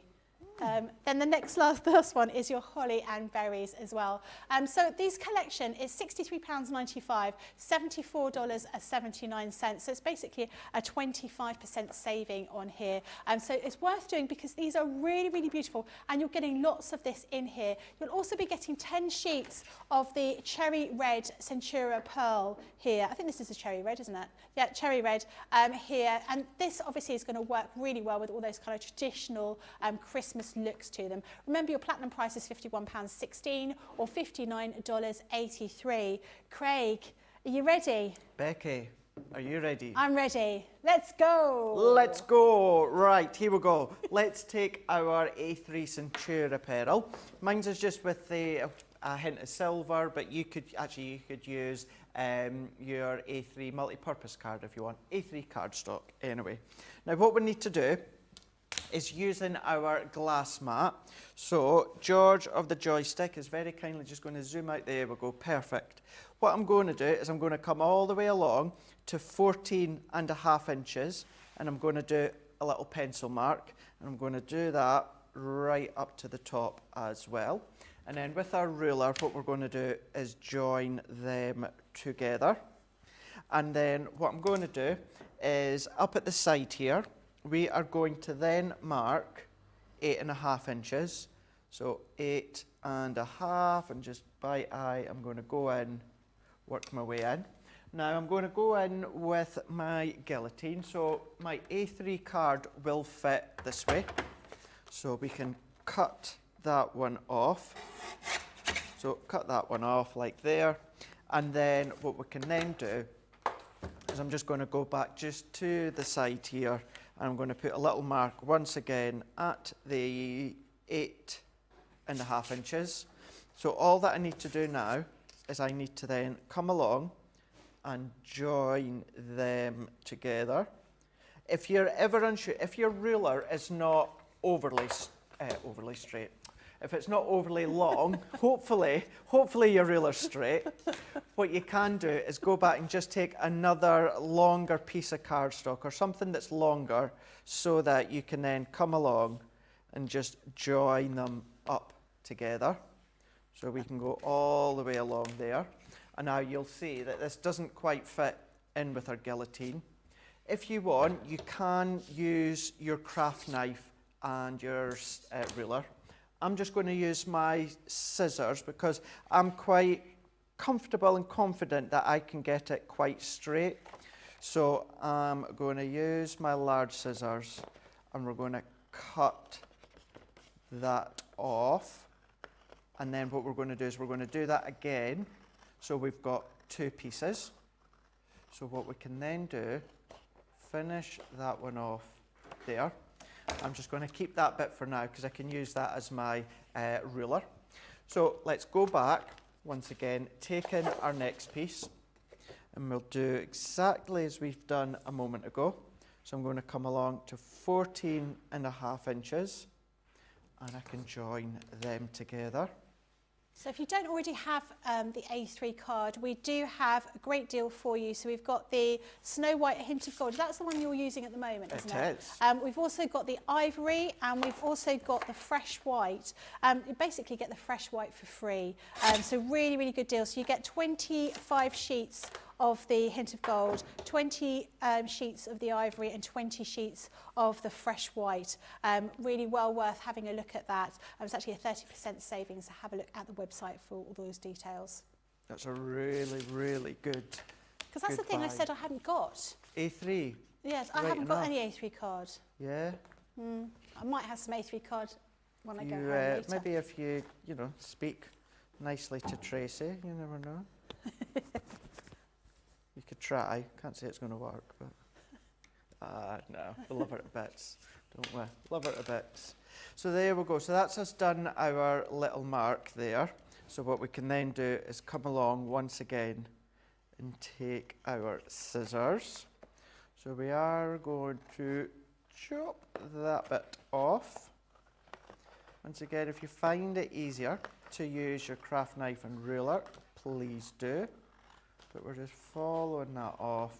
So we now have our two pieces that measure 8.5 inches by 14.5 inches. So that's them both. So then what we're going to do, the reason on the list that I put a large scoreboard is just to do with the measuring. You can do this with your smaller ones. It just means you're going to have to just keep turning it around, which it's not the end of the world, but if you've got something bigger, it works a treat. Yeah. So we're going to go in with one of them, and one of them we're going to go onto the box lid side. Okay. And we're going to score at 2 1/4 all the way round. So all the way up to 2 1/4, and we're going to score all the way round. So each time bringing right up against our box lid. So 2 1/4. I'm just changing my scoring. If you accidentally slip when you're using the scoreboard and you go over, do you just have to throw that piece of card, or can you save it? You can save it. You will see a little bit of a line, but if you go over, so I've done that score line there. Now, it is in the right place, but what you could do is if you've gone in the right place, just lightly go back over it. Right. And push the emboss back in. Okay. So if you push it in, you will still get a little bit of a faint line. Oh, but But it's pretty much nothing. saved, isn't it? Nothing compared to the other side. Yeah. So that's it's actually a really good thing to cover. So if it does slip or that, just slot it back into the position where it jump out and lightly press it back into place. Caroline says, don't you just love the way Craig says pearl? Yeah. Yeah, in a word. I think pearl, squirrels, circle, world. Yeah, there's loads of them. Whirl, Yeah. whirl, Yeah. whirl. World. World. I Whirl. can't remember what. I'm gonna have a little list. Yeah. All the words I'm gonna make. It's gonna be Craig Bingo, and Craig Bingo. if we can get Craig to say all those words, there'll be a special. There we go. Yeah. Mark them off. Yeah, exactly. There you Yeah. go. That's worth the game, isn't it? It'd be quite Yeah, good. absolutely. Welcome to Craig Bingo. Craig Bingo. Could go on forever, that, couldn't it? Now what we're going to do is we're going to do exactly the same on the box base side. Now I do cover this all the time whenever I do a box base, Becky. Yeah. But I find it hard to, I'm going up to 2 1/4. I find it very hard to score upwards. Yeah. So just turn it around. Okay, it'll Okay. be upside down, but you're still up against the box base side. Yeah. And you're still scoring at 2 1/4. So we're just going to score. And we're doing that all the way round. So if we then come all the way down, we're doing it on all 4 sides. And the reason a moment ago I didn't fold and burnish my box lid side is because if I score this one here, so that's both of them done. So that's box base. And what I'm going to do is, just so that I remember, I'm just going to do B for base. Because if I come in with the box lid, what I will do is if I show you, can you see how my box lid, so George, if we could go from up above again. That's it, perfect. See how your box lid is actually thinner than the box base? Oh, You yeah. can see there, we've got more of a lip. So what we're going to do, box lid, I'm going to come in now, and then what I'm doing, we're going to go back into our glass mat, and what I'm going to do is I'm going to mark at 1/2 inch. So I'm doing a little mark at 1/2 inch. I am going to use my ruler and then my guillotine, but I'm just going to put a pencil mark in so that you can see. So I'm going to do that once again.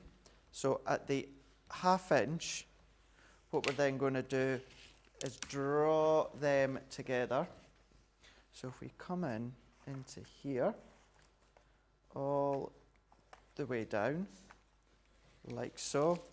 And then what I'm going to do is I'm going to come in here, 1/2 inch, and then I'm just going to do it onto this one here, and then turn it around, and then I'm going to do that one, and then also that one. And then what I can just do is if I take these bits of paper again, so that I can join these up. So I find it so much easier to create the lid the exact same size as the base and then trim away. Right. Otherwise, you've got 2 different measurements of cardstocks. You're having to remember the box base, you need to score at 2 2/4, and then your box lid, you have to score at another measurement, and it's just too much information for me to try and remember. So therefore, this is why this is, for me, an easier way to do it. Okay. So then what we can do is come in. Now, once again, it's going to fit lengthways, so we're just going to trim off that 1/2 inch there and then into here, and then just a little bit too shy to fit in. Hush, anyway. Oh, the song you were just singing there, I can't remember, Ben. Something like Shawaddy Waddy or something like that. Is that what? Who's that saying it? I don't know. Kajagoogoo, yes. I was about to say Kenny G. Kenny G. Kenny G was like, must be about 20 years later. Yeah? Is it? I don't know. I just know from his, enough, his jazz song, Have Yourself a Merry Little Christmas on Miracle on 34th Street. Oh, yeah. I always say the newer version. The newer version is 1994, but do you know what I mean? It's the newer one compared to the other ones. So I think Kenny G was I thought it was a singer. and a sax. He played the or saxophone if it wasn't as well? him that played the saxophone, someone did. It was Lisa Simpson. Yeah. That's right, yeah. Lisa Simpson did. So there we go. So I'm going to go into my box base now.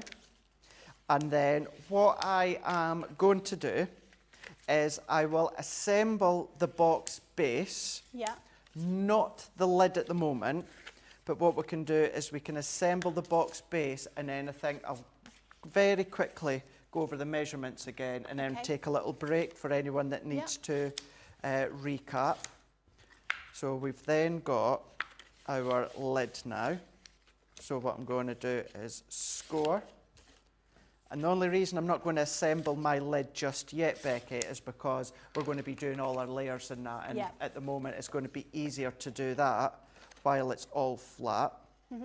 But I am going to take out the little notches from my lid anyway, and then we can set it to the side all the way round. And we can go into here, all the way round. And anything with construction, likes of this box, for the tabs, I will always, for me personally, is a tacky glue. Yeah. Sometimes I will use a red liner tape, but majority of the time it is a tacky glue. Is that because you're using the Centura Pearl? It gives it better adhesion? Yeah. Yep. Yeah, plus I wouldn't do on a Centura Pearl, because it's coated, I wouldn't use your all-purpose. Because what can happen, or would happen, is it wouldn't actually stick properly. What it would do is the glue, because of the ingredients, so to speak, will take the coating off your cardstock. Right. So anything that's a coating, Centura Pearl, Adorable Scoreable, anything like that, use your tacky glue. Anything that is like a matte cardstock, like your linen card, texture card, then you can use your all-purpose for that one. But I'm just going to go in now and take, this is just our tacky glue. I know on the website, we did have it earlier on in softer side, my adhesive pick. Yep. Where there was a tacky glue in that. I managed to put a tacky glue in. I know that's still available, isn't it? It is, yep. So With all sorts of different gluiness inside, haven't That's you? right, yeah. There was your A4 double-sided adhesive sheets. There was 6 of them. Yep.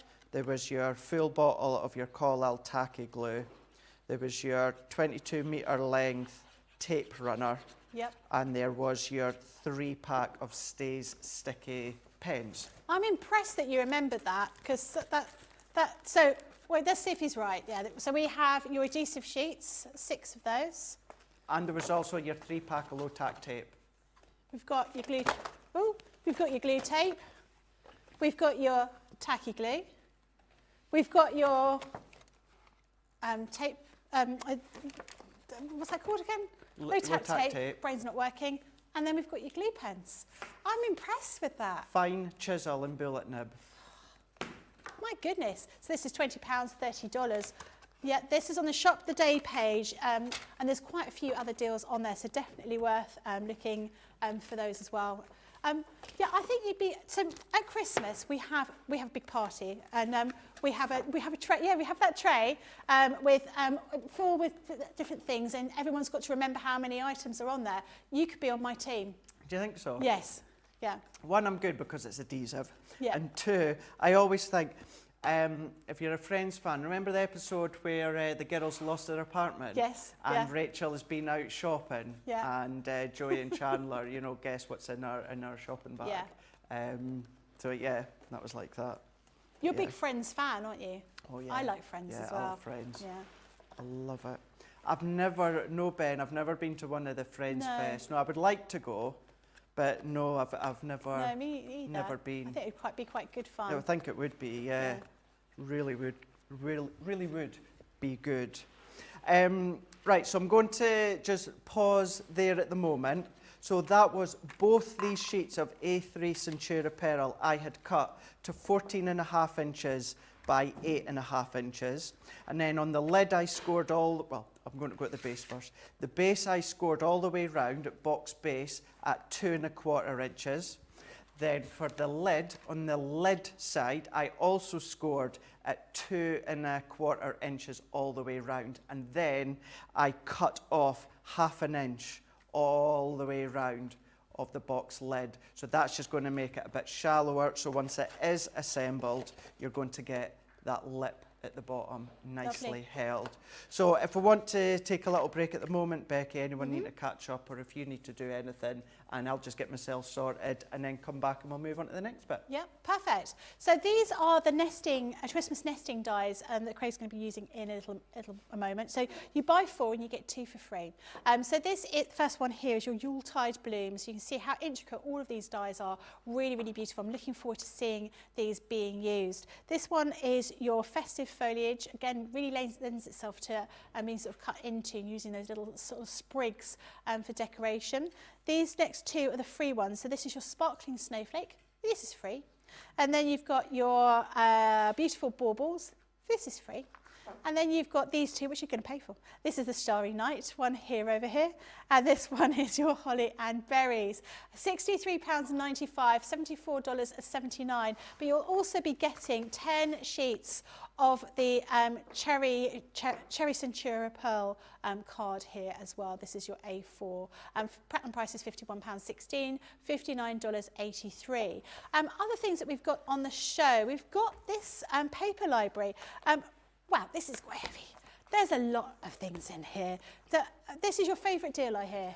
Yeah? So what exactly am I going to get inside here? So you are going to get your full paper library. I'm trying not to look so that you can tell that I can remember. Your full paper library. You've got all the dividers inside. You've even got the little cardboard tabs that you can put in. You've got 150 12 by 12 double sheets. They're all broken down into 10 mini collections. For example, sorry? Which are? So you've got Halloween, you've got New Baby, you've got 4th of July, you've got St. Patrick's Day, Traditional Christmas, Contemporary Christmas, Sympathy, Mother's Day, and a few other ones as well. Wow, that is impressive. Well done. I mean, I can't compete with that. I think you should take a bow. Well done, Craig. This is £45 or $98.98. Platinum price is £39.20 or $43.20. If you wanted to know what was in it, just rewind that bit because Craig will tell you exactly what's there. So that's fantastic. I love that. Now, these are your reveal stamp and dies. So these were on your show yesterday. These are really clever. These are really effective. To be getting the mechanics to create these kind of cards where you just sort of pull these little bit and you get a different kind of image, which I think is so clever. If I show you some finished samples, they are amazing, really. They're amazing feat of engineering feat. So you just need to pull this up and then you get that different image coming through. Really lovely. Great cards for kids. I mean, these kind of cards actually, you know, lend themselves to all sorts of different kinds of designs. This one, caterpillar changing into a butterfly, absolutely beautiful. Really enjoying these ones. I could spend ages just doing this one. This is what, Craig? I don't know what animal that is. Squirrel. It's squirrel. Finding his nuts. And going to his tree. And then finally this one with your little lovebirds. And then, oh, what's happened to that one? Oh, no, that's better. Then you've got that little thinking of you image there. £21 or $27.50. So the platinum price is £16.80, $22, 60% saving on this. So really well worth doing them. They are absolutely gorgeous. The next thing we've got are these hanging ornaments. Now these are incredible. I remember seeing these, actually, I think I was working with you, Craig, and you just made a whole load of, you just made your samples for it, your first demos. And they are just extraordinary. They really are beautiful. I'll show you one of those first of all so you can see what I mean, and I can show you the bits and pieces you'll get inside them. These are, we're going to create the most incredible cards. Of course, they're all going to fold flat, so you're going to be able to post them. But these to me, they look like the kind of thing Beauty and the Beast would have had. Mm-hmm. It's that kind of Baroque look to these, with all sorts of different hanging elements to them. So when you get your selection of dies, you'll be getting this one here with the butterfly. So you're going to be getting that overall kind of circular worker die with that base. That's the one with the butterfly, and then this one is the heart one, again with all that those kind of workings. But you'll also be getting these other little dies to create other kind of hanging images on them. So this one with all the kind of party elements, and this final one with the favourite things of everyone's little cocktails. 70% off. So is that right? £14.50? That's bonkers. $19.50 or £11.60, $15.60 for your platinum price. That is absolutely bonkers because these are such a beautiful item to make. Now, they're quite easy to put together. They're a bit time consuming, I'm assuming, because there's quite a lot of elements involved here. Yeah, so easy to do. In actual fact, you know, it's not. It doesn't take long. Don't get me wrong. You're not going to be able to do it in 5-10 minutes. But what takes the time is that actual hanging aspect. You know, you can a minimum of 3 times we say to cut it. But the thing is, Becky, you could do that main stand, circle stand, 5, 6, 7 times. The more times you do it, the more of the dome that you're going to get. Right. So that's what can take the time. But yeah, really, not going to take overly long to create such a beautiful project. They're absolutely gorgeous. Love these. And for that price, who wouldn't love them? Exactly. Let's be honest, you have to just grab them whilst you can. Please do message in if you've got any questions for Craig. Maybe if you've got any questions for me from the softer side, which was on earlier today, but any kind of questions. Craig's here, I'm here, Ben's here, and George is here, and that's it. Because there's nobody else George is here. Oh, Tracy. Maybe you've got a question for Tracy. Maybe. Message in, let us know what you're going to be doing. Yeah. Should do. Do remember it's Fibre Friday. Have a look on the website. I had my fibre in my tea. Did you? Yeah. Excellent. Pizza base. Pizza base So fibre? there's fibre in it. Not just a pizza base, can I just say? That would be quite boring, wouldn't it? It would be, Just yeah. bread. Yeah, it would be. Yeah. Can you say Baroque for me once more? Baroque. Once more? Why? Baroque? I just want to burst into Paul Heyman and go, Lesnar! I don't know what you're talking He's about. a wrestler. Brock Lesnar? No. He was in the MMA. Oh, he was no, in the WWE, then the MMA, and he's back in the WWE, but yeah. Oh, okay. I Yeah. had no idea. Those that do at home watch the wrestling or see it because of their husbands or their wives or their sons, daughters, will know what I'm on about, yeah. Okay. Yeah, no. I'd much rather listen to you say pearls and swells Yeah. and Well, I'll tell you what, I'll say skulls. pearls and swirls, and you I'll say can say Baroque. Baroque. That sounds like Brock. Okay. Brock Lesnar. There we go. There we are. You Should ready really to- carry on with the show, I shouldn't know, we? we Instead of should, just yeah. getting each other to say what we could do that. Although probably there's many at home that are like, actually, no, I quite enjoy just hearing them say different words together. See what we can come up with. Exactly. Rightio. I missed whatever was said in my ear, and I'm choosing to ask not to repeat it. Yeah, you don't want to hear that. No, okie doke. Right, let's go on now to our mats and layers to start with. So, for our box lid, I'll wait to do the sides in a moment, but let's do our main base platform here. So I'm using, this is the cardstock that's from Frosty and Bright. This is why yesterday I was giving you a heads up that we'd done a little collection of Frosty and Bright and vintage snowman cardstock, because I thought you might want to stock up once you've used this, because we are going to be using a few sheets. So what we're going to do for the box lid, we're going to cut our glitter card. So let's do lengthways first to start. We're going to cut it to 9.5 inches. So right up to 9.5 inches. And then what we're going to do is we're going to turn it around, and then we're going to cut at 3.5 inches. Now, remember, and it was actually, I think it was actually yourself, Becky, who said you hadn't realised when it comes to the guillotine, the actual measurement is just to the right-hand side of the notch. Yeah. So that's what I've done here.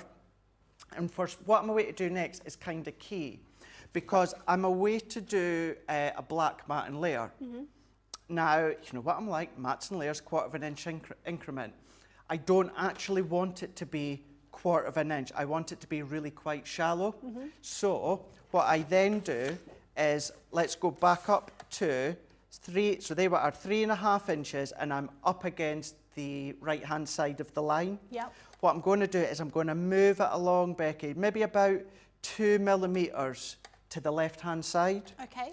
And then I'm going to cut, and then I'm going to go to 9.5 inches again, up to here. So I'm at the right-hand side, which is the accurate side. And then what I'm going to do is I'm going to go to the left-hand side, and then I'm going to move along about another 2 millimetres. Okay. And then cut.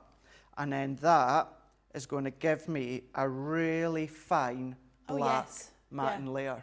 The other way you could have done it, which I sometimes explain, is cut your black matte cardstock to 1/4 inch bigger and then just trim down a few millimetres. Right. But it's a good way to use that score line on your guillotine to your advantage. So that is now the top of our box lid that we can see here. So what we're going to do is set that to the side. And while we're using the pink, let's stick with the pink. So what I'm then going to do is going to go into the base here, and I've already cut this one, so I'm going to go a full sheet.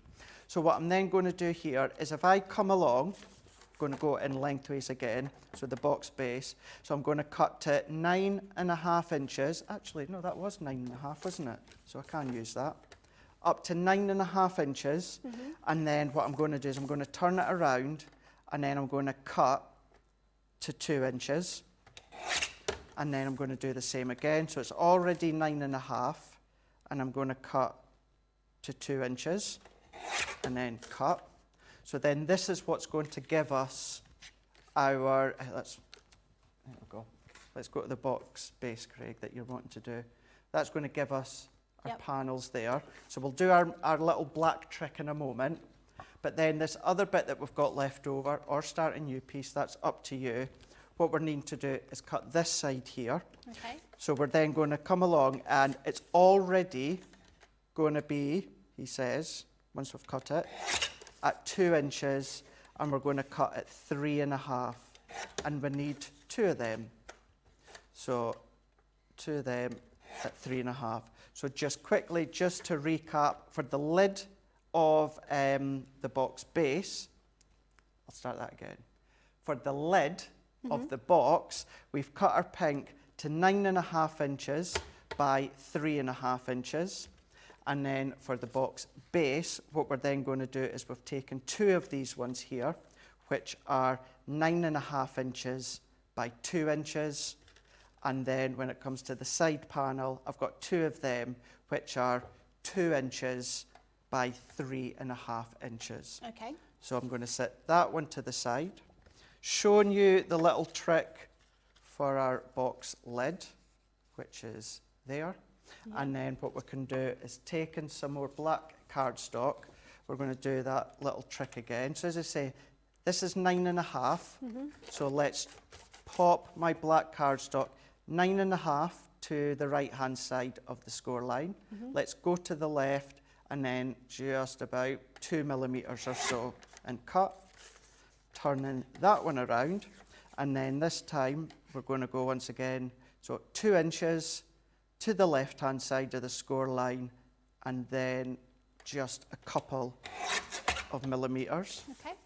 So it gives a really scant border, doesn't it? It really, really does. And that is all that Yeah. I'm wanting. If you want to, you can rejig the measurement so that your black mats and layers are 1/4 of an inch. But I think even just by showing you the sides, that little bit of black, just a little bit, really does set it off. Makes it look very sharp. It does, yeah. It really, really does. Makes it look really, really sharp. And I'm just going to do that again for my next one here. And cut. So that's my next one. And then we need to do these 2 here. So I'm not sure. No, we're going to take in a new piece.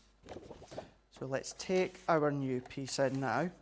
So I'll do it this way so I'm not wasting black cardstock.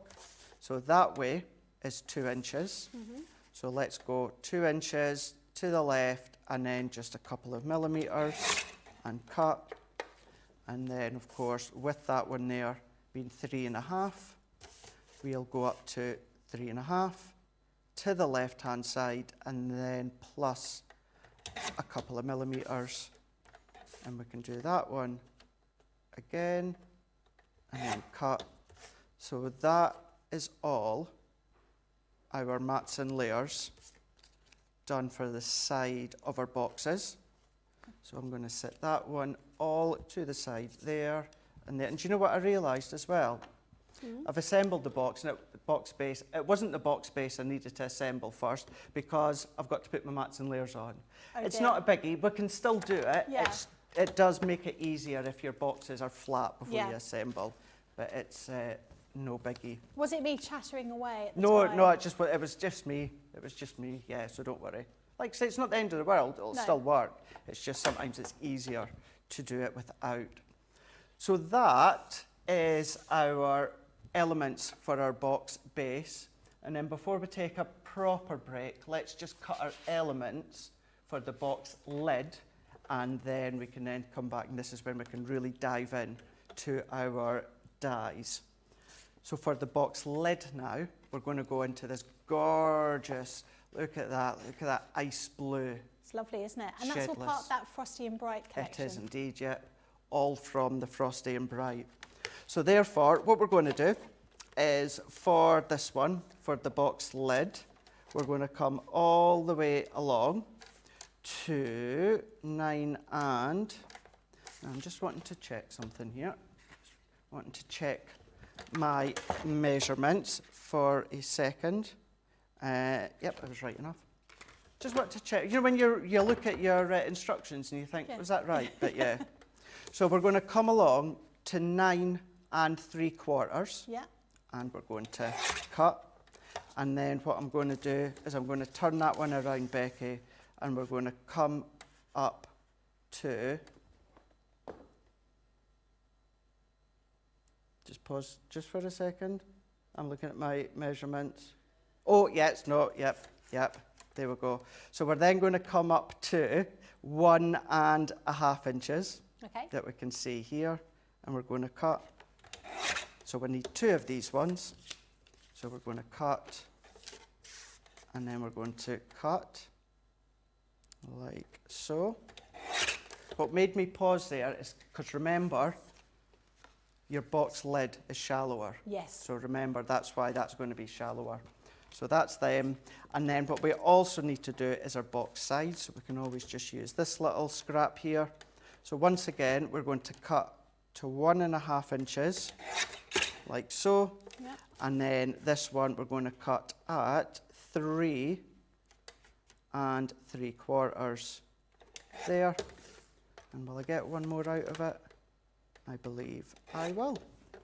So that is our sides for our box lid. Fab. We can just see there. So before we take that break, let's just do our little trick here with our black cardstock. So I'm just taking my extra stash that I've brought with me. So let's go in. So as I was saying, because this one is 1.5 inches, let's come up. We're going to come up to the left-hand side, and then we're just going to come in a couple of millimeters and cut. And we're going to do the same again. 1.5, and we're just going to the left. What I do need to do is turn it around because the length of it is 9 3/4.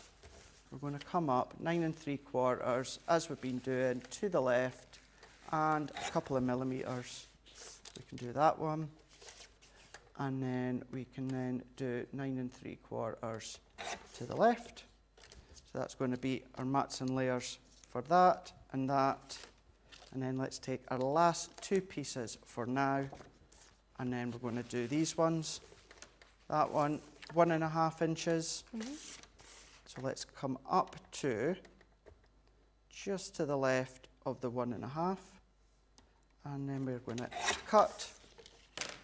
We're going to come to the left, and we're going to cut, turn it around. That is 3 3/4. So to the left of it, plus a couple of millimeters, cut to the 3 3/4 to the left, plus a couple of millimeters. That's a really handy hint about using the different edge of that score, because it Use does it. make, I wouldn't have known how on earth to get that kind of super, it's almost just like a line around the edge. It is, yeah. Isn't it? It's Yeah. so fine. Yep. It's just using more elements of the guillotine to your benefit. And then there we go. That is all our layers. So we've got our layers for our box base, which are all to the side of me here. We've now got our measurements for our box lid. So that's going to be the decoration for the side. So then when we come back, all that we're going to do, glue these together, pop them onto the box, and then we can dive into our die cutting and flower forming. Fantastic, very exciting. Now, if you've been excited by all those colours, we do have the Frosty and Bright paper pads here. So this is your 12 by 12 paper pad, and like I said before, I'm really excited because I've got these paper pads and I haven't done anything with them yet. So this is really inspiring for me to watch a demo using the things that I've got at home that I haven't actually got. So you can see you've got really, really beautiful designs in here. Lots of these almost like a very pale turquoise and a kind of dusky pink kind of colour as well, which I think are really lovely images and colours to use for Christmas. So your 12 by 12 paper pad here. You've also got your 6 by 6 paper pad. Now, I do love the fact that when we do these smaller paper pads, we don't just chop that large one into quarters. You do have everything sort of scaled down, so you've got much sort of smaller imagery in here. But again, all of those kind of patterns and colours that you saw on that earlier one, so you're going to be getting that as well. You'll also be getting this foiled card, which is really beautiful. If I try and get a couple of pieces out, you might be able to see, don't know if you can really, but they really are, take my word for it, they're gorgeous. So these are small pieces of A5, I think, card, or A6. This is your foiled card pad, and you've got 12 different shapes, 12 different patterns in here, 12 different pieces, different patterns, you'll find it in here as well. If you are following along and you're going to be using up some of your card stock, we also have in this collection the Frosty and Bright luxury mixed cardstock, and you've got your pearlescent sheets and glitter sheets in all of those beautiful colours.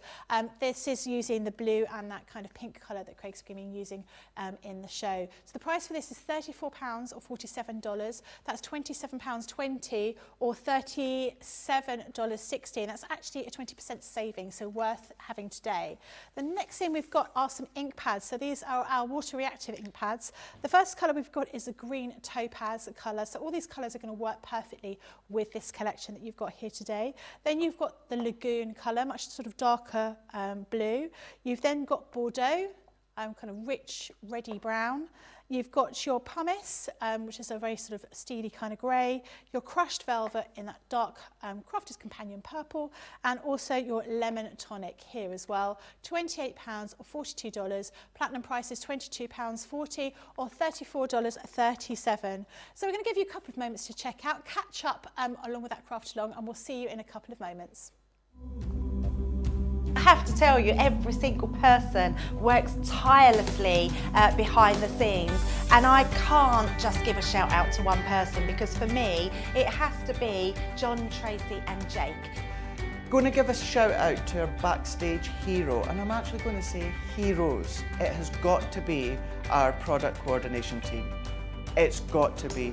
Because without those three people, when we're on air, we wouldn't be able to function like we do. They make sure we have everything we need, right from the samples to the product to having a drink of water throughout the show. They really look after us.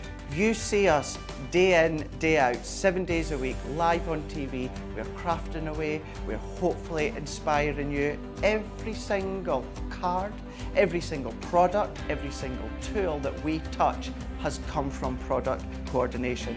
Those guys are the unsung hero. They're there making sure we have the products, we have the inks, we have the tools, we have everything that we need. We have the power to actually work our Gemini ranges. The smooth running of behind the scenes of Crafters TV is all down to our product coordination team.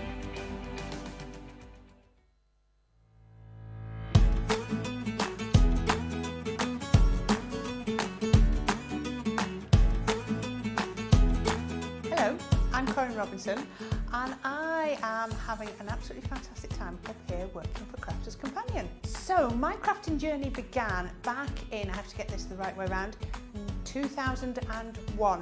I went to a craft workshop just at a craft store, and I was absolutely hooked. My mum convinced me to go because she wanted to go, and I've not looked back since 2001, and I'm still going now. My crafty inspirations are, I have to be inspired by my grandmother. She was an amazing sewer, and I just love to take inspiration from her. I can't sew, but I am blown away by what she used to do. But I just am inspired by all my colleagues around me, the other experts. I've just done a show today where we have third parties in, and I just love watching them and take little bits from them and then put my own twist on it. What's it like having crafty colleagues? It's fantastic. We are an amazing team. The support from Crafters Companion is brilliant. I have loved it. As you know, I've not been here overly long, but the team have opened their arms and welcomed me so fantastically. And I love watching the shows because a lot of the tips and techniques that you'll see me do in my shows, I picked up from my colleagues by watching their shows. What non-craft facts can I share with you?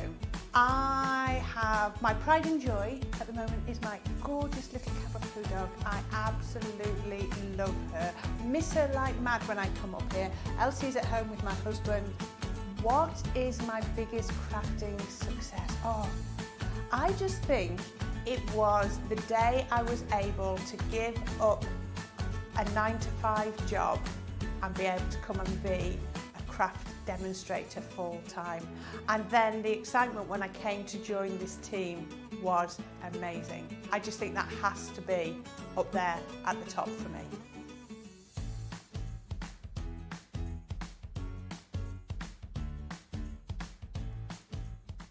Hello everybody, welcome back. I hope you're enjoying the craft along. I have got a few messages coming in. Caroline says the box is such beautiful colours. I think that pink and that blue really work well together.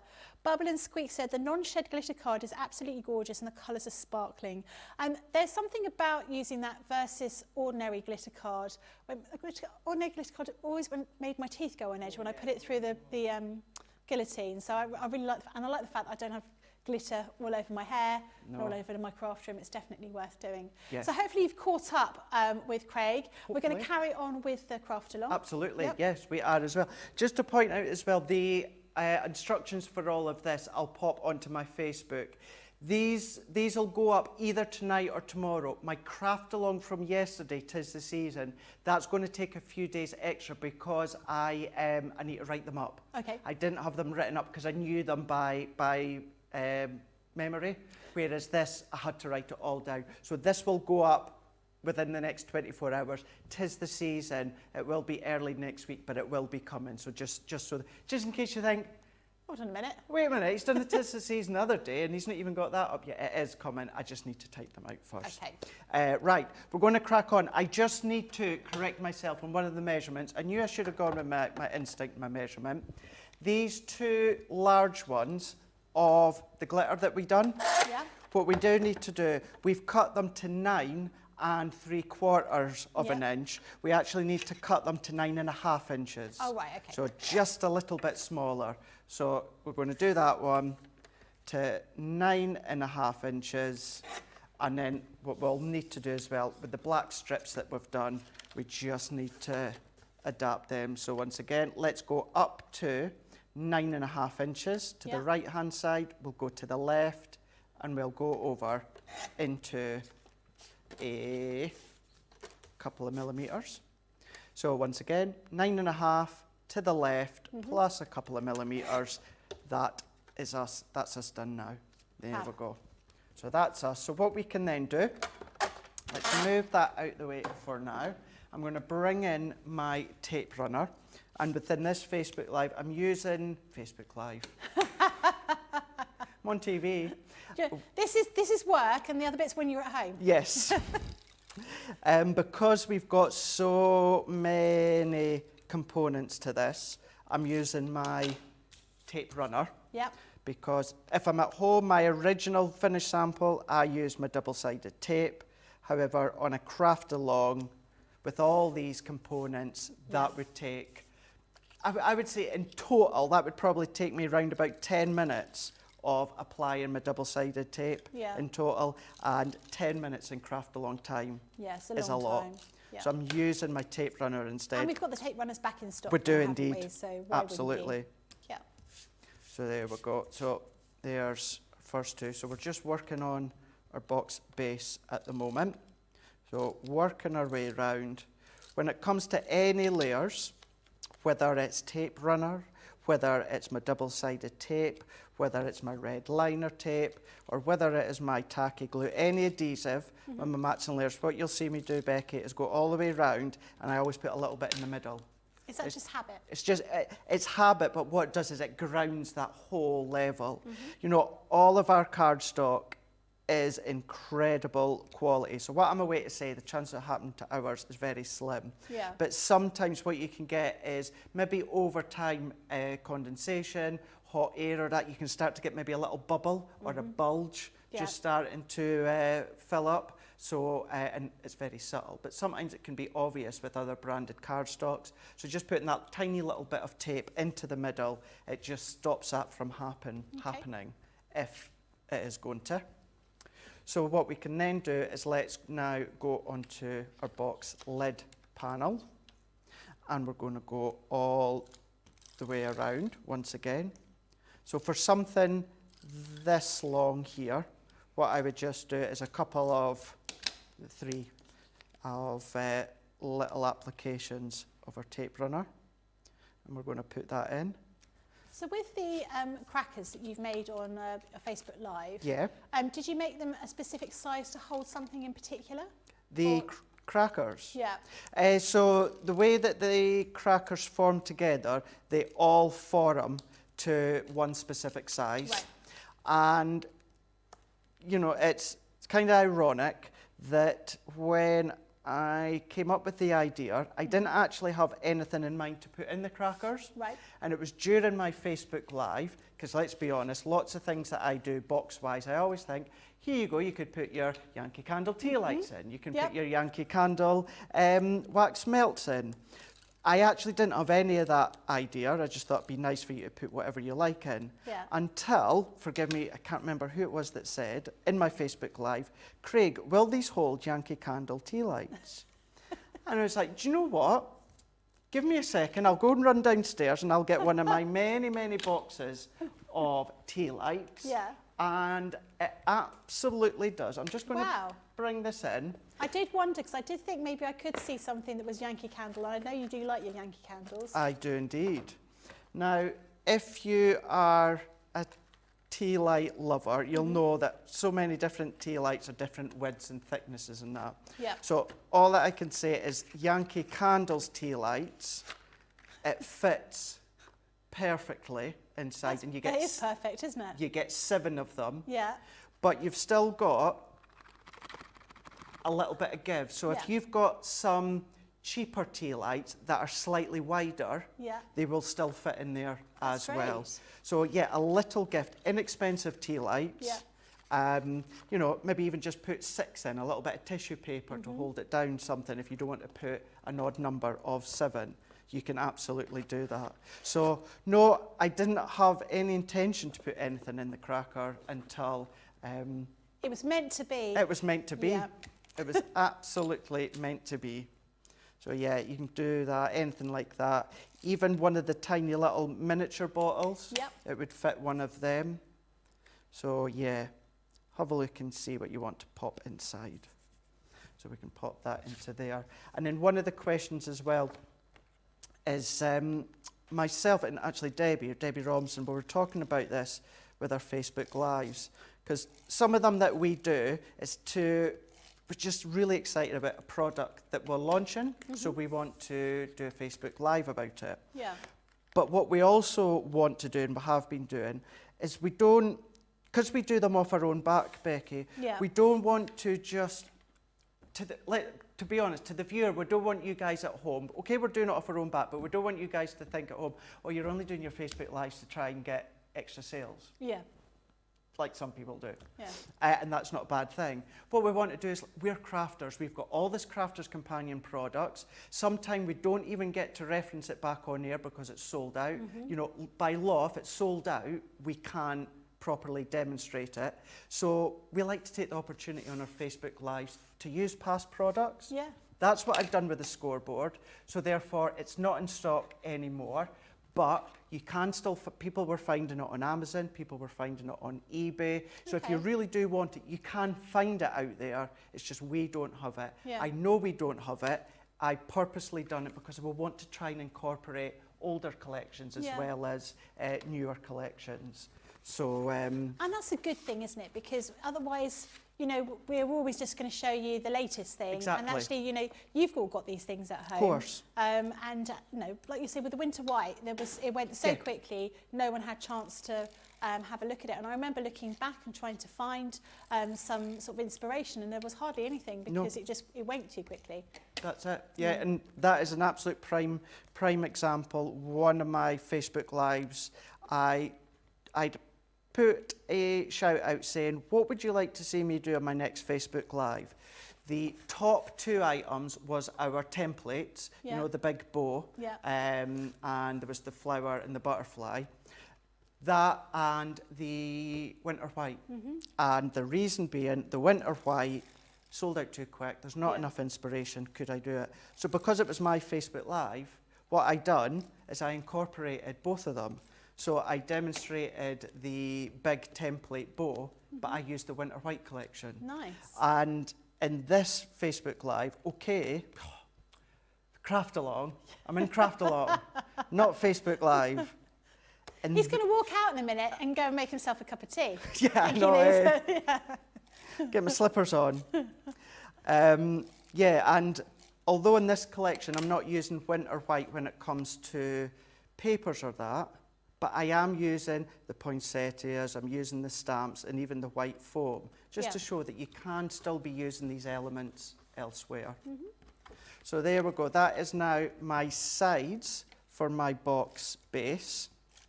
And once we have done our box lid, we can jump on and do our die cutting. So I'm going to press all that in together. So there is our beautiful edges with that really nice tint of black.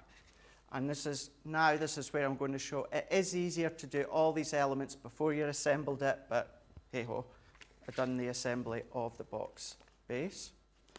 So let's go into our top layer. So we're going to go all the way round. So we're going to add some into the middle. So we're going to pop that one right in to here. And then what we can do is we can take these ones, and these ones. So we're going to move that to the side. If we add all these ones here, and then I think what I'll do, Becky, is because that was, there's quite a wee bit of layering going on, what I'll do is I'll assemble these. I will then assemble the lid, and then what we can do is have another break, and then we can come back and we will definitely be doing the die cutting with our nesting dies. So we can go all the way in and add all of that. So if we come into the side here, so you'll see what I mean by it's simpler to add all these layers before the base and the lid is assembled, but it's still doable. Let's go in, work our way round. We can then add this in. And I just really find that this baby pink and this ice blue is absolutely beautiful together. So let's go in with my tacky glue. Can use our tape runner, but still, just with the edges, I would still rather just go in and take a few extra seconds and add my tacky glue. And what I do, Becky, is I actually put them on all four sides, and then I go around to my first corner, press it for a few seconds, and what that's doing is that's giving the other three sides a few seconds to start to go off. You give it that few extra seconds, that tacky makes it even stickier. So it's not going to dry out completely by the time you get round. If anything, it's going to make it that little bit more tackier. So we're just going to hold it in, we're going to bend in, we're going to press, and then we can go round into this last one, pop it in, and then once we've done those last two corners, what we can do is just go back into the ones we've done, give them that extra bit of a press, just to make sure they're nicely secure, and then what we can do is come back in with our base, and we're just going to slot that in. He says we got it more at the angle, like so.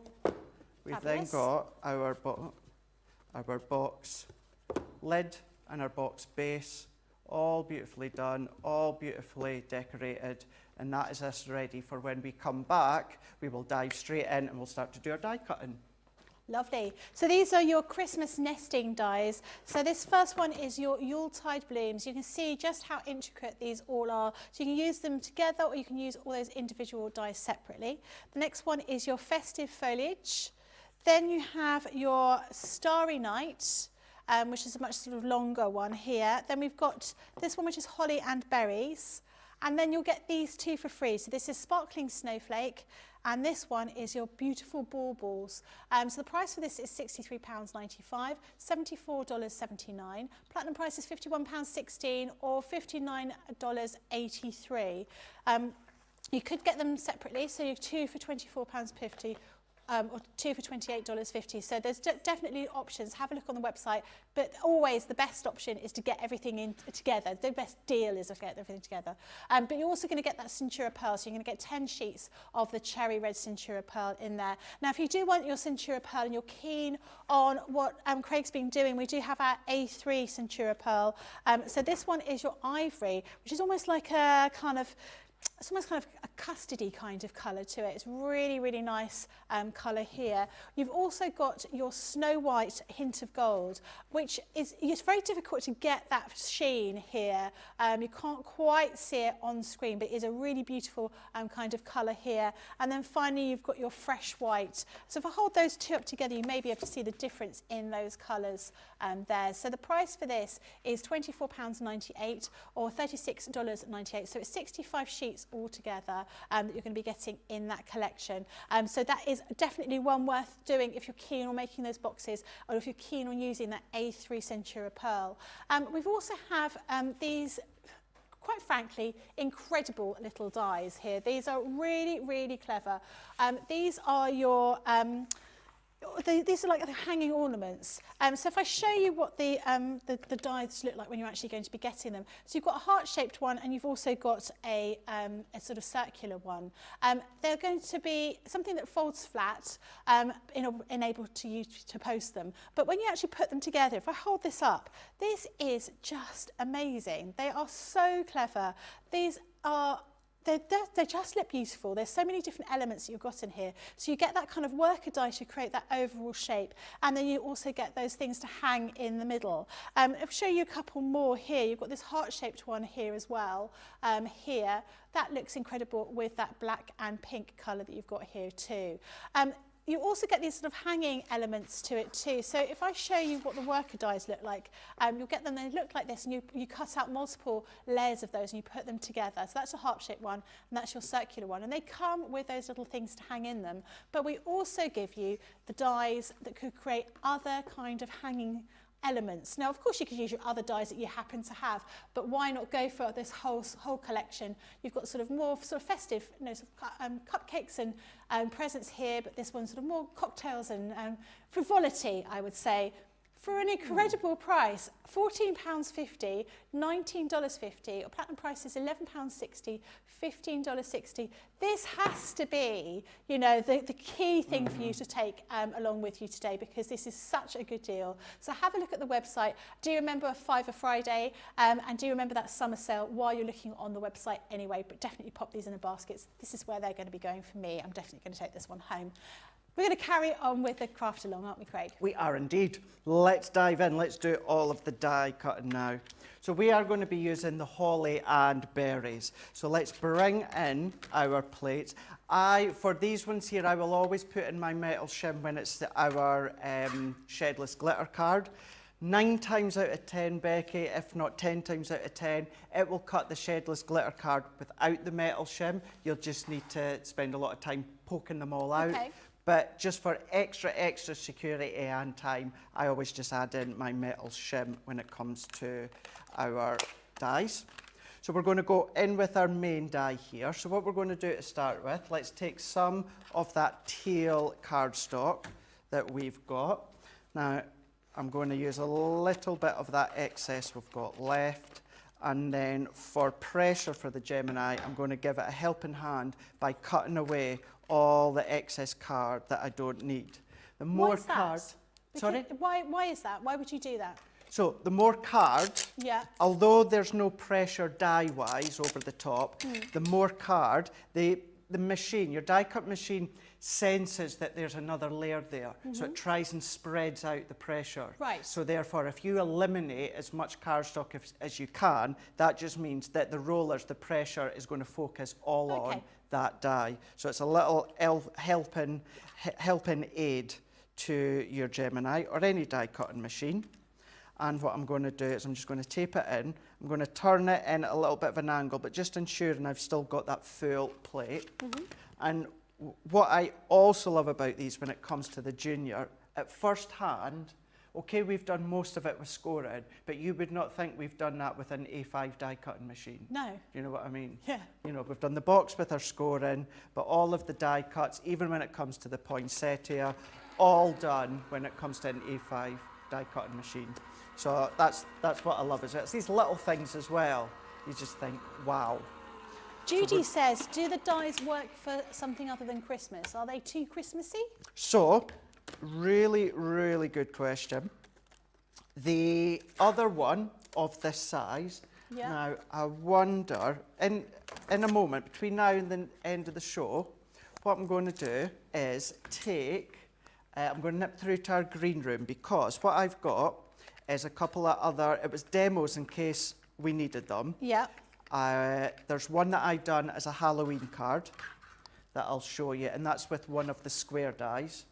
And then the other one, all that I'm away to do is pop out these bits. So Becky, if you can, if you don't mind, the other elongated die set, could you show that? Because it's all stars. It doesn't look like Christmas at all. That's this one here, yeah. This is the Starry Night one. And you can see here, they don't look too Christmassy around the outside. You've got the stars, you've almost got sort of scrolls as well here, so that would work really well. All the other ones, you might have elements, you might be able to use elements that aren't too Christmassy, but overall the feel of them is quite Christmassy. I mean, if you look at this one here, you could just use this one. That would work, but then this does look too Christmassy around the edge, but this particular part here. Just while you're showing that, I'm just going to nip through to our green room, and I'm going to show you the card that I've done. That's your Halloween one. Yeah. And you're going to sing the Halloween song again, I hope. That's what I hope to hear. So you can have, so this is, I mean, when you start looking at them in depth, so this is the Yuletide blooms, you can see, you know, you've got your poinsettia here, but I suppose if you coloured that in a different way, it could look less Christmassy. But this very much looks like fir trees are what I'm looking for. This is definitely the less kind of festive looking one, but when you go to these ones, they do look a little bit more, you know, sort of more kind of a, you probably get away with this one as being a little bit sort of autumnal here. This one's got snowflakes on it, so you can't really get away with that, but obviously this part here would work. This one's got baubles on it. Yeah, definitely very festive on that one. And then this one does have holly on it round the edge. So again, I would say that would be a difficult one to use at any other time of the year. Unless you've got pink holly, maybe it's a bit like, because you do get pink robins. You do? Maybe have holly a different colour, different time of year. Who knows? I actually had my bag underneath my desk here the whole time. Oh. I went all the way there, and I thought, oh, I've left it next to the door before we come out. It's not there, and I thought, oh, had it down here. Yes, here we go. So this is the one that I done there a couple of weeks ago. And that is, in actual fact, that bat paper in the background, that's from the paper library. Oh, yeah. And then that green is our chartreuse Centura Peril. We can't catch him out, can we? And then it's not black, this one isn't black Centura Peril. It was actually Hunky Dory's Black Mirror card that they brought to us once. And that pumpkin is from last year's Advent calendar. And that Happy Halloween, that is our sentiment stamps that came in with one of our Year of Crafts. So just combining, but you would not think that's from a Christmas nest and die. Yep. Thanks very much for that. You are very welcome. Very useful. I think someone should catch you out, Craig, with trying. Oh, you'll definitely be able to. A picture of something, and you won't be able to tell. You won't be able to immediately say, "Oh, I know what that's from." We're going to have to try and catch you out. Yeah, I'm not being cocky. That will definitely happen. No danger about that one. So I think in Play Your Crafts Right one day that it was about paper pads, wasn't it? You know, identifying which picture, which piece of paper had come from a paper pad. And I mean, I know a few of them, but I don't know anything like everyone else. I mean, everyone else is like, oh yeah, I know that. And obviously Christine Mahoney would know exactly which one it was because she has, do we say it's the biggest collection of paper pads? I would have said so. Yeah, I would have thought so. Yeah. You definitely. In actual fact, that game actually came off the back of me, funny enough. There's a couple of presenting shows that I done. I think one was Debbie Fisher on this side, Debbie Robinson was on one, and they'd used a couple of bits of pattern paper. Yeah. And they couldn't remember where it was from. and just straight off the bat, I'd said, oh, it's from such and such, and it was. And then I think that's where the game for Play Your Crafts Right had come from. I'm not surprised, Craig. You seem to know where they all come from. Look, that's beautiful. Beautiful. That cuts so well out It of does. that glitter card, and you wouldn't have thought it would do that intricate, would you? No, no, you wouldn't. You wouldn't. Absolutely beautiful. No little bits of thread of paper or card. So what I'm going to do is we're going to go into our next panel, which is our middle layer, and we're going to cut this. Now, if you use your larger die cutting machine or any other die cutting machine, you'll be able to do a few layers at once. What I am going to do is I'm going to do a couple because I can fit them all in. Let's take another bit of that teal, and that's going to go in with our top layer. And what I'm going to do, although we would be able to fit this in at the side, I'm not going to, oh yeah, go on it, let's just do it. Let's just do it, because I know that it will work. So let's just go in. I'm going to take a little bit of that Centura pearl that we've got left, still keeping in my metal shim. What we're going to do is tape that down to secure it. And it's, as you can see, it's alternative layers. So it's teal, it's pink, it's teal, and then we're finishing off with white. And we're going to layer all these ones up. So we're going to do that. We're going to run that one in, feed it through. That's going to come out.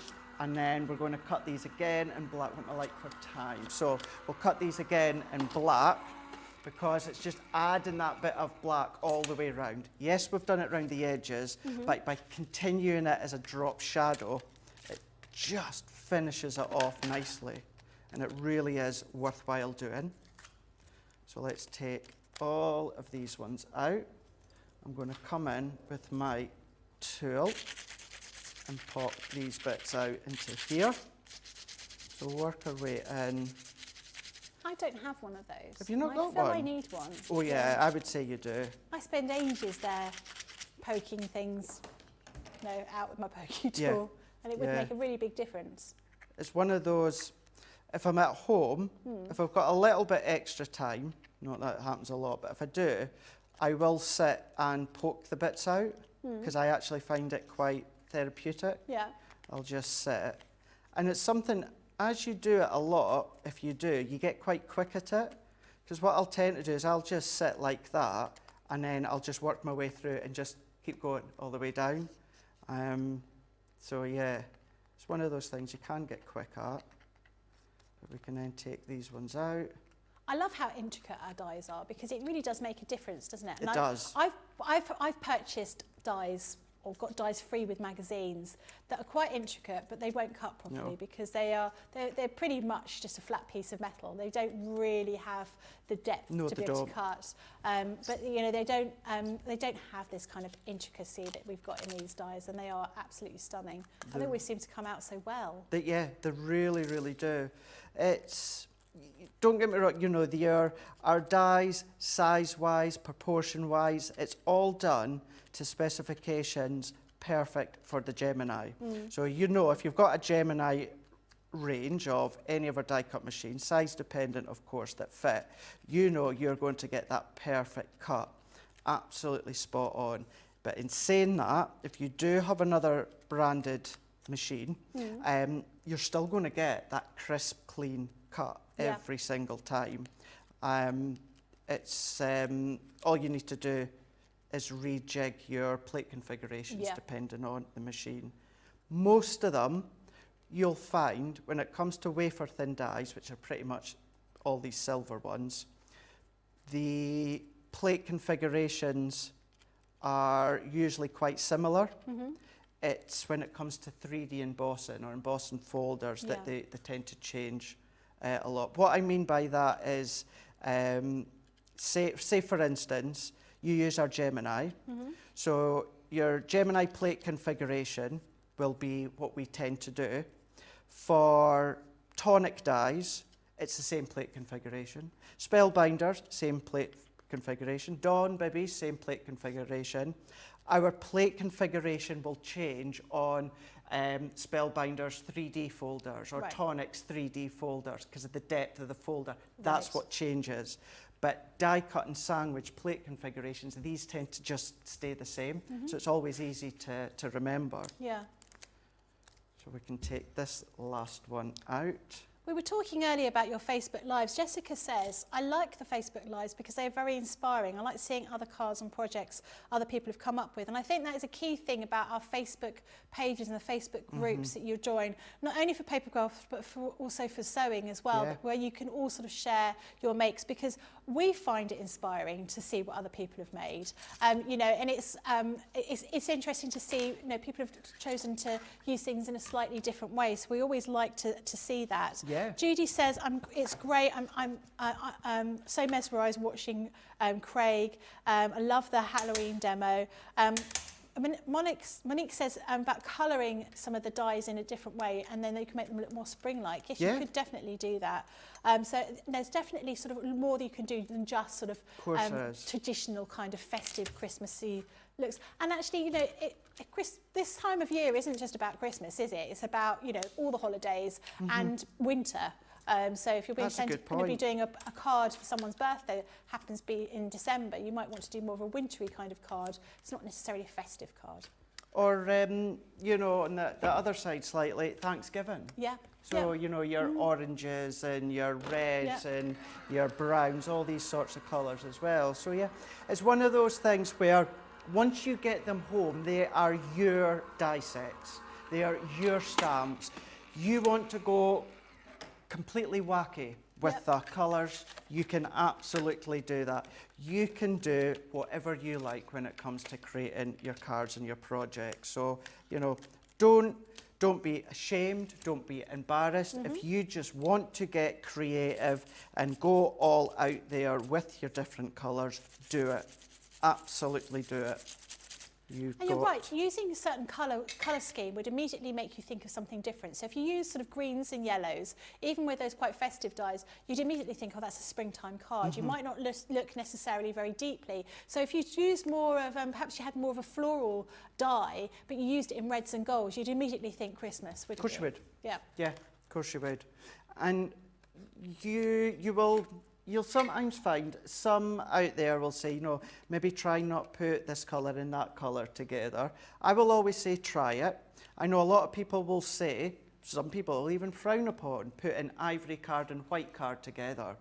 I'd like to think, in a non-arrogant way, on past demos and finished samples I've posted on my Facebook page, that ivory and white can work together.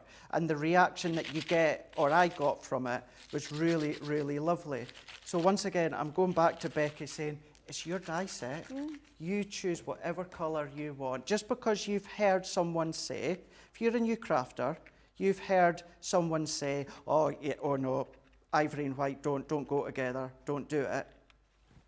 Do it if you want. Yeah, exactly. Do it if you want. Do you know, I noticed we don't have any neon. And I think we should have some neon cards, do some neon crazy kind of cards. We don't have any neon cards, do we? We don't have any neon colours. No, but don't do Do you have it. neon? Neon pens. Neon pens. Yeah. Yeah. I think some neon cards, some like bright pink, that bright kind of green, the kind of highlighter colours that you used to get in that set when you went back to school, those kind of colours. Sylv says, hi everybody, I've got a message from Ben. It's International Day of Sign Languages today. So can you video, what we need is for you to sign, in the little box. So we're doing so I'm in the little box here, but it should be Ben here doing the sign language for everybody. Yeah, that'd be really good. You're not up to that level yet? Couple of weeks, I'm sure you'll be. Colours and animals are always relevant if you know what they are, because we've always got those on the show. Yeah. You know what it should do? George should just take control in there, and Ben can come out here and just stand at the side and just do the sign language. Yeah, come on. Just do that. Let's do that. Let's do that. He's on his way. Good luck, George. We've gone off here. Right, where's my other die set? So all that I was doing there, Becky, was die cutting these ones again, all of these, but in black. Yeah. So we can go in with our last two here, and then we can assemble all of these components. Notice as well, what I've done, because of habit, I've kept my metal shim in. You know, I've just kept it in because, you know what, if anything, it's not going to do any harm, it's not going to do any damage. If anything, it can just sharpen your die cut that little bit more. So we're going to run that one through. We're just going to move these bits out of the way here. And you could follow along, you know, another day, right? Because these Facebook Lives. Oh dear. Craft-alongs. What is up with me tonight? Facebook Lives on the brain. You could replicate what I'm doing, but change it. And what I mean by that, instead of making a rectangle box, you could make a 6x6 box, and then you could use one of those square die sets and just replicate the steps I'm doing. The mats and layers for the side of the boxes, die cut the decoration dies, do the drop shadows that I'm away to do. So you can still replicate the craft-alongs, but just change the configuration of panels that you're doing. And then you could fit a wax melt in that And box. you could, yeah. Well, I did my last one. Not my last one, that was 'Tis the Season yesterday. Yeah, the one before that. We were working That's right, together. it was me and you. With It was me the and you. four, managed to fit the four wax melts in there. That was really good. I liked that one. Yeah, still got that. I have to say, I do have still at home, of course, but the wax melts are now out and have been melted. So. Are you on to festive wax melts yet? Oh yeah, I've been on to festive a couple of weeks now. Because there's quite a few that have just come out, haven't they? Yeah. Do you go for like a gingerbready kind of thing, or more of a cinnamony? It's funny because in life I'm not a big fan of cinnamon, and I don't like gingerbread. Right. But I don't mind them in a fragrance at Christmas. Oh, okay. This says, can I just say as well, and I'm joking when I'm saying this, but slight truth to it, well, big truth to it, you know, I am not getting anything from Yankee Candle, it's just because I love them, but they do have this year, one of their new fragrance is peppermint pinwheel. Now I think that's a peppermint biscuit in America. Yeah. Oh, the fragrance is sweet biscuit. Think of your sweet cookie wax melt, but with peppermint running through. Okay. Yeah. Oh, it's lovely. Because they have it just around the corner. I smelt that one just in the little shop around the corner. Oh, the shop that we've got there. Have they got the Christmas ones in they now? They have, yeah. The shop around the corner, little shop. Is that the one that's not called Grandad's, but... Yeah. They sell a little bit of everything. It's really quite extraordinary how many it is, things isn't they've it? got in there. Yeah, whatever you want. I ran out of needles. Didn't have any hand needles when I came in. And found them in there, yeah.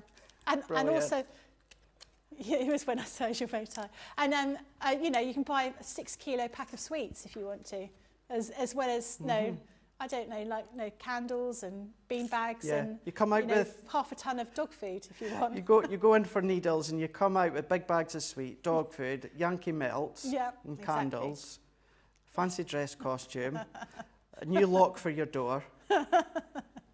It is the shop that has a little bit of everything. It is, isn't it? It really, really is.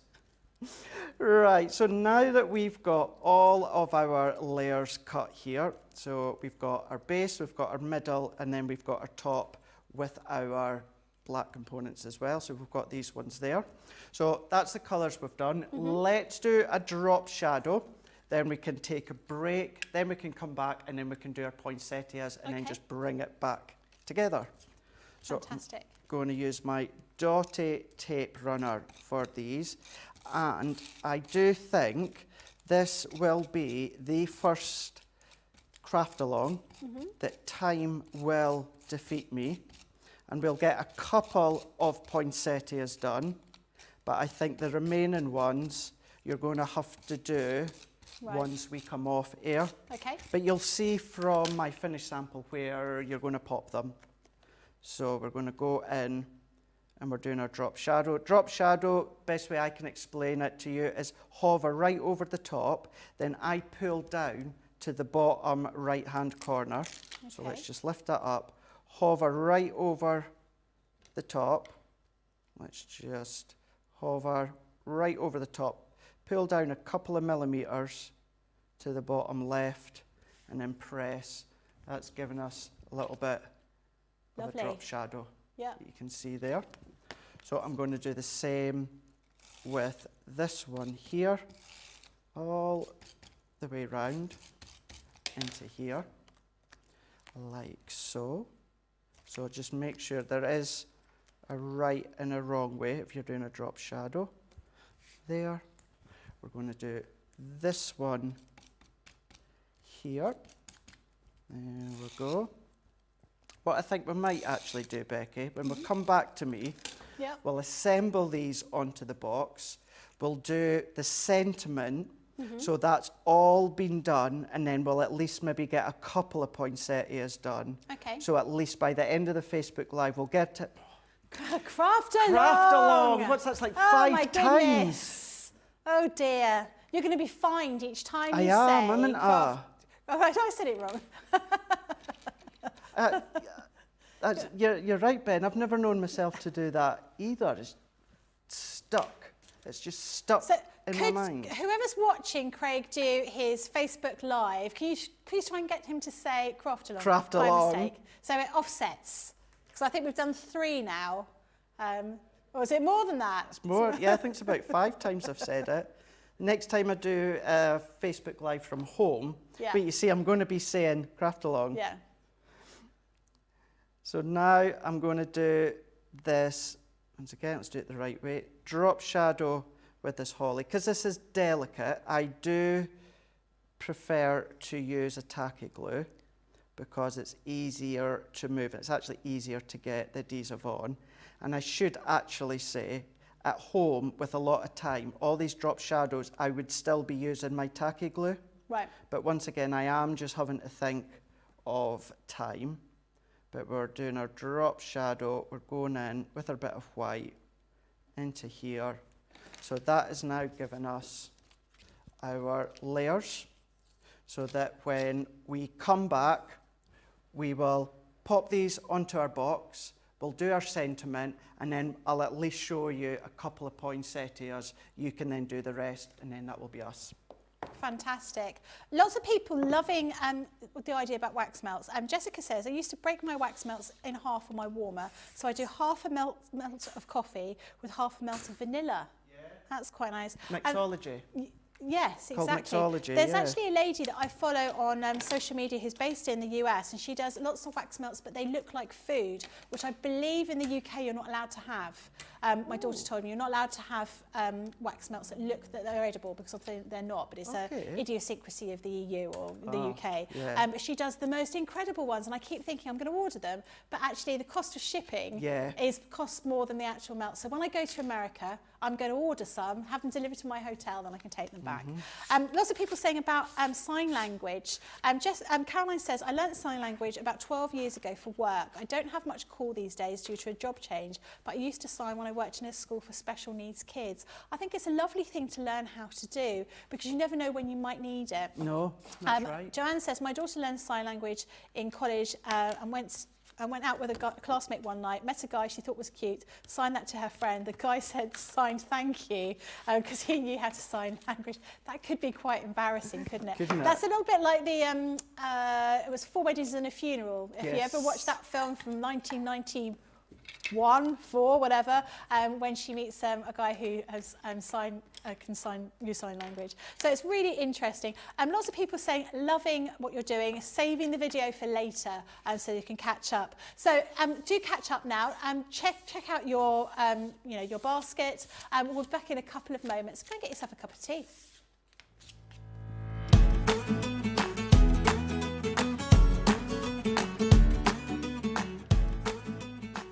When it started about 20 years ago, probably a bit longer because I've always been quite crafty, but I got into scrapbooking. When my youngest daughter was born, I decided to do scrapbooking. I got all this amazing crafty stuff that I put into all these pages. Really, I started getting into card making probably about 15 years ago, and then that was it. I have so many people that inspire me, and I have to say, and I'm not just saying it because I'm a crafter's companion, but Sarah Davis was one of the first people that I got to meet in the craft industry. My mum got me into crafting, so that's my main inspiration. So you can imagine how excited I get when I get to meet Sarah Davies. I mean, when I then got on the design team, when I got to work with Sarah closely, everything from then on was amazing. But my mum is definitely, or was, the most inspirational person in my life through my crafting. Gossip, I can't give you any gossip. I mean, that's between us. Do you know what? We were just literally in the green room. Everyone, it's just been done out and John's been in there and it's become this place where everyone just comes in and it's just this gossip fest. And it's amazing because we're all such good friends, genuinely, and I know you all know that. But we have the most amazing time between us all. Me and Craig bounce off each other because we're very similar in our crafty ways. But also me and Debbie, we're full of giggles, and me and Jan and Corinne and Michelle, everybody that I work with is amazing. On the set and off the set, it's just incredible to work at Crafts Companion. Non-craft facts. Well, I have to say, I'm a bit of a singer and a dancer. I'm not good at either. When I was little, I did win a disco dancing competition for the school, and I come second to a Michael Jackson tribute, which I was quite gutted about because I thought I might have won that. So I used to do a bit of disco dancing, and I love dancing. I used to be part of an adult dance group, and it's something I'd like to take lessons.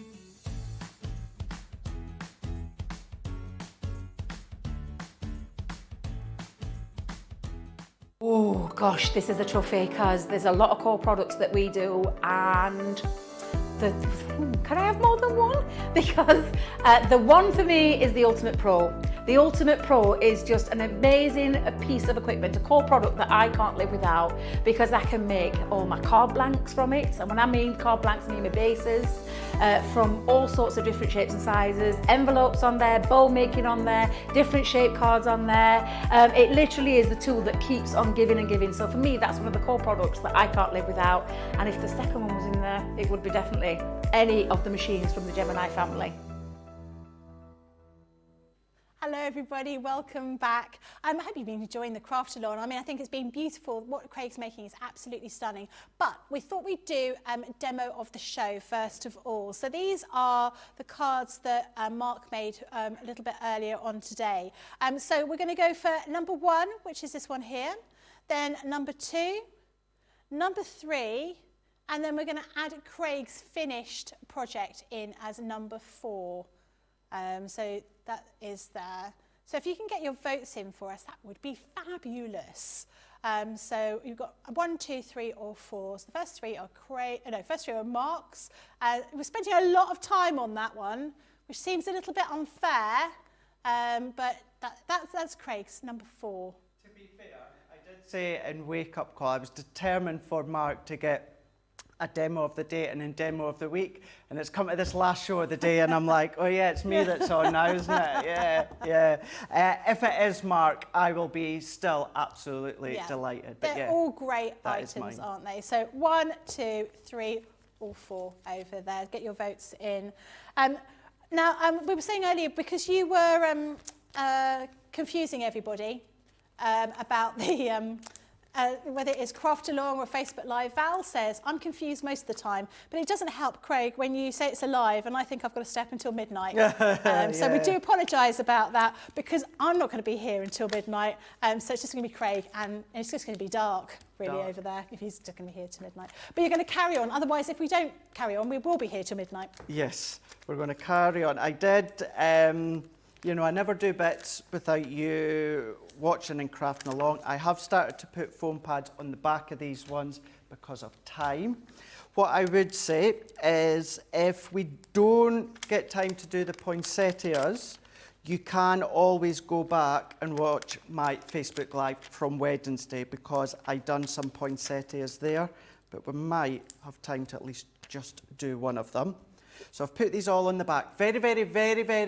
Very quickly, there's a few videos going around at the moment with Leanne answering questions. One of the questions was, why do some experts put tacky glue on a foam pad but not on the cardstock underneath? And Leanne herself said she's wondered that as well. So, what I'm going to explain here, I'm away to put this layer onto my glitter card. Now what I'm going to do, Becky, is taking these ones off, I'm going to put my glue onto my foam pad here because that is an uneven, awkward surface. Right. So it can be temperamental with your foam pads.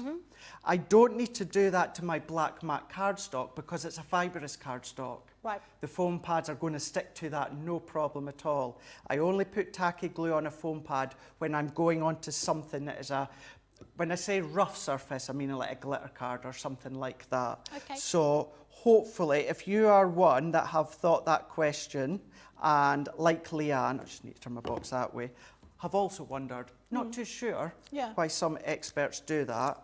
That's why I do it. Okay, I that's do good it to like know. that. So when I seen the Everyone video, has a different that's method, it. a different way of doing things, don't they? And it's Yeah. always, you know, you work out what works best for you. But that's a really good hint, actually. Yeah, well, it was, and it's a reasonable question. I've never thought about. I thought it's always made sense to put glue on when you're going to go onto a surface, but I've never thought, well, people might question, well, why aren't you putting it on the other side? Yeah. And that's why. It's because it's a fibrous cardstock. I don't need to do that.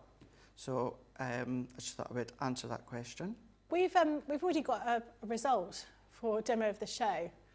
Yeah, I think from it's what you'd expect, really. Craig, you won. Really? Yeah, absolutely. That's your demo of the show. We will do demo of the day in just a moment as well. But yeah, it was a complete landslide, I believe. Thank you, guys. I did. I'm proud of this. Yeah, but you should be. did think that Mark had it today. I really, really did. But secretly, thank you're really pleased that you've won, aren't you? Of course I am. Yeah.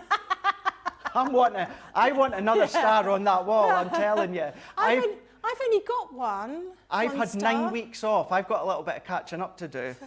Although I did get one last week with the demo of myself and Caitlin, so I'm getting there. I'm getting there. Yeah. Right, get into our stamp now from the Winter White collection. So I'm going to go for from our home to yours because that's what I done with my original. Yeah. So our stitched edge nesting dies, what I'm going to show you is I have gone number 4 from the smallest. So smallest one, 1, 2, 3, 4 and 5. Yep. So hopefully that gives you a little bit of an idea. We're going to pop our sentiment on. I'm using black matte card. This is a piece of multi-purpose and I'm going to stamp that one in, and in actual fact I don't like that because this set of stamps is a new set, so it's a little bit bubbly. Right. So what I'm going to do, I know I've not really got And how time do you for get? this. Is that just something that happens with every new set? So you just need to almost like what's the word you use with a saucepan? Prime it. Yeah. Prime it, yeah. Either run a bit of low tack tape over your stamp, peel off, take off any residue, or what I do, my preferred option, Becky, is one of our translucent clear ink pads. Oh, okay. Stamp on, you're coating it, you're priming it. Yeah. You only need to do that once. Now that I've done that once, I don't need to do that again with that stamp. I'm going to go in, could use my stamping mat, but what I'm going to do is there is what it was like. I'm not quite sure if you can see how bubbly it is. I'm going to go in and I'm going to stay still. So it's a little bit bubbly and patchy. Okay. So there we go. Thank you, Jo. There we go. Bubbly and patchy, but then if I turn it around, Oh yes. it's a lot more crisp Yep. and clear. So we're going to go in. So you can do that one. We're going to go in with our nesting die, the smallest of the two. We're going to go into there, so let's tape that on. Another little bit for speed, let's go in with our Gemini Mini, and I'm just going to trim that excess so that it fits. So we can run that one through, and then what I'm going to do is, I'm not going to remove the die just yet. I'm going to hold that all in. I'm going to take the outside, keeping the die in, Yeah. Let's go in with Polar Blue. So this was also from Frosty and Bright. I don't have a clean dauber, so I'm just going to make sure. I've gone for one that did have blue on, and I'm just taking that excess. I'm going to go all the way around lightly. But still with the dye? Still with the dye. Okay. Dye is still in place. It's water-based ink. Yep. So it's going to wipe off a little bit of water, or, you know, I know many of us are trying to use less and less baby wipes, but if you are still using them at the moment, a baby wipe will take away the excess ink around. Okay. And then what we can then do is if we take that away, that gives us a crisp, Yep. clean, white faux matte layer all the way around. I love doing that. Such the simplest technique, Becky, but I absolutely love it. Looks really effective. Really effective, isn't it? Little bit of the pink glitter, and then a little bit of the black. So chop that in, chop that one in. So let's just do the black into here. So we'll cut one of them. So I think we will just have time to do one poinsettia, and then I'll show you where to position the others. Although these photos of this box is on our Crafter social, so we can do that. We should probably do the vote of the show Yeah. while you're finishing that off. These are the two that Mark did. So this one was from Wake Up Course. This is number 1. This is from Softer Side here. And then obviously the third one is Craig's box that he just did. So 1, 2 or 3. Please get your votes in and then we can find out who is the winner of the day. That's why you're finishing that off. Perfect. What I'm going to do is, because we're going on to glitter card again, I'm going to add some of our tacky glue. And then what we can do is let's add another bit of tacky glue on the back there. We're going to take the black, and we're following that theme all the way through, Becky, of a drop shadow. Yeah. So doing the same with that oval, doing that little bit of a black drop shadow. Let's bring in my foam pads. So we'll do a couple here, here, and then into here. What I need to do is take this one. So we just need to attach this. Going on to glitter card. So let's use our tacky glue for ease. So we're going to go in. That can go into the middle.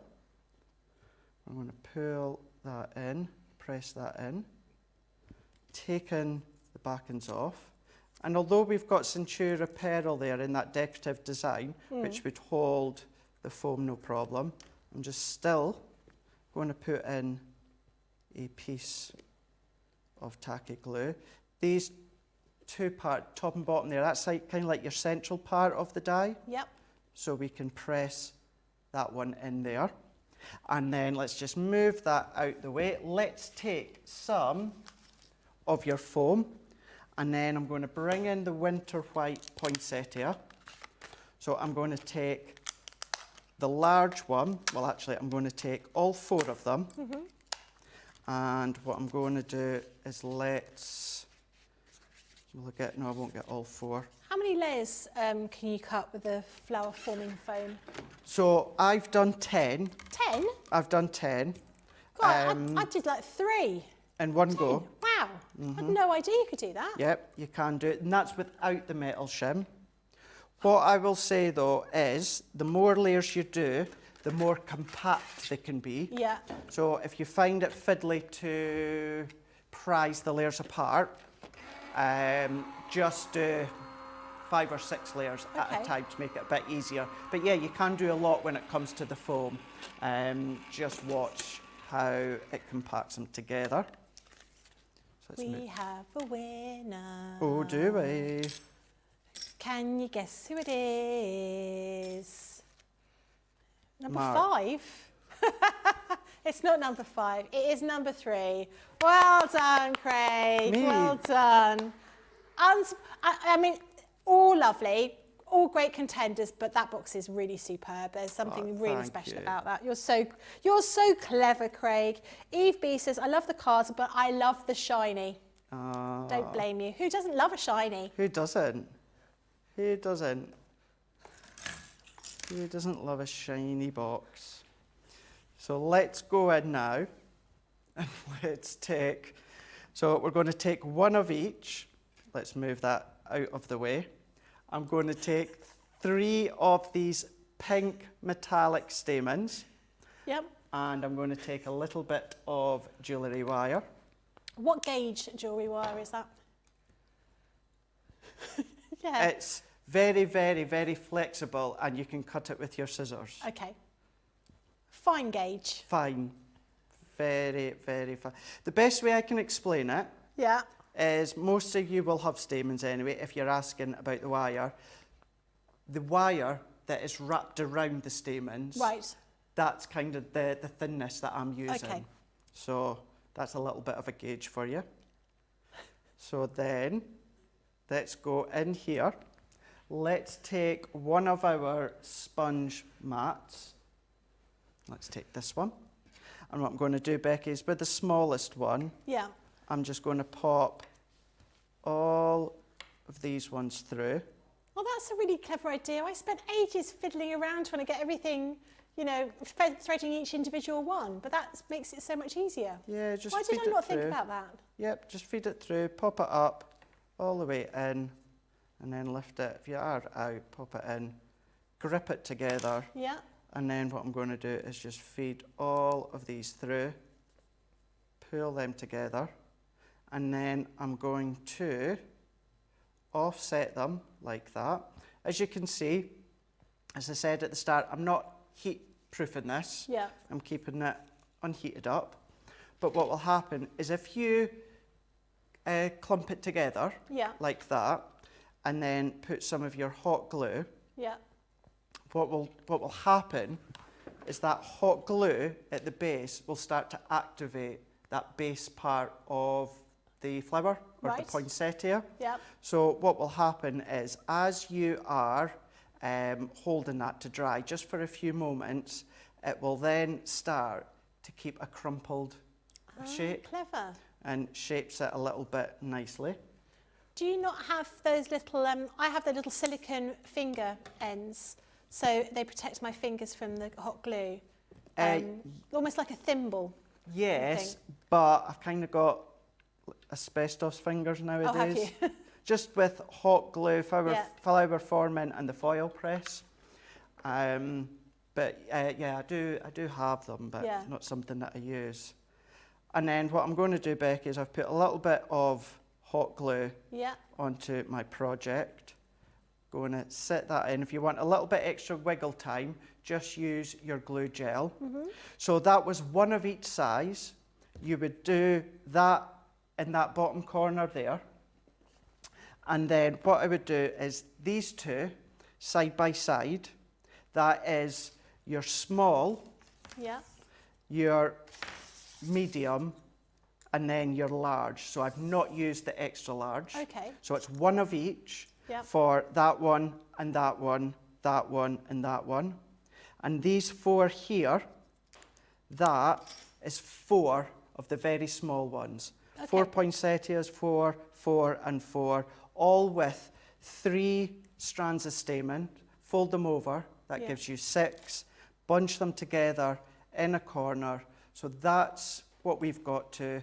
All that you would just need to do is add these remaining poinsettias made in the exact same way as I've done that, and that will give you that. It will then house 2 of your crackers if you choose to use it, which we've already made within my Facebook Live on Wednesday, and it's all nice, done, compact. Instructions will be posted on my social media either by the end of tonight or by tomorrow, because they are written. I just need to post them across. But there we go. That is, tell you what, let's put them that way just so you can see.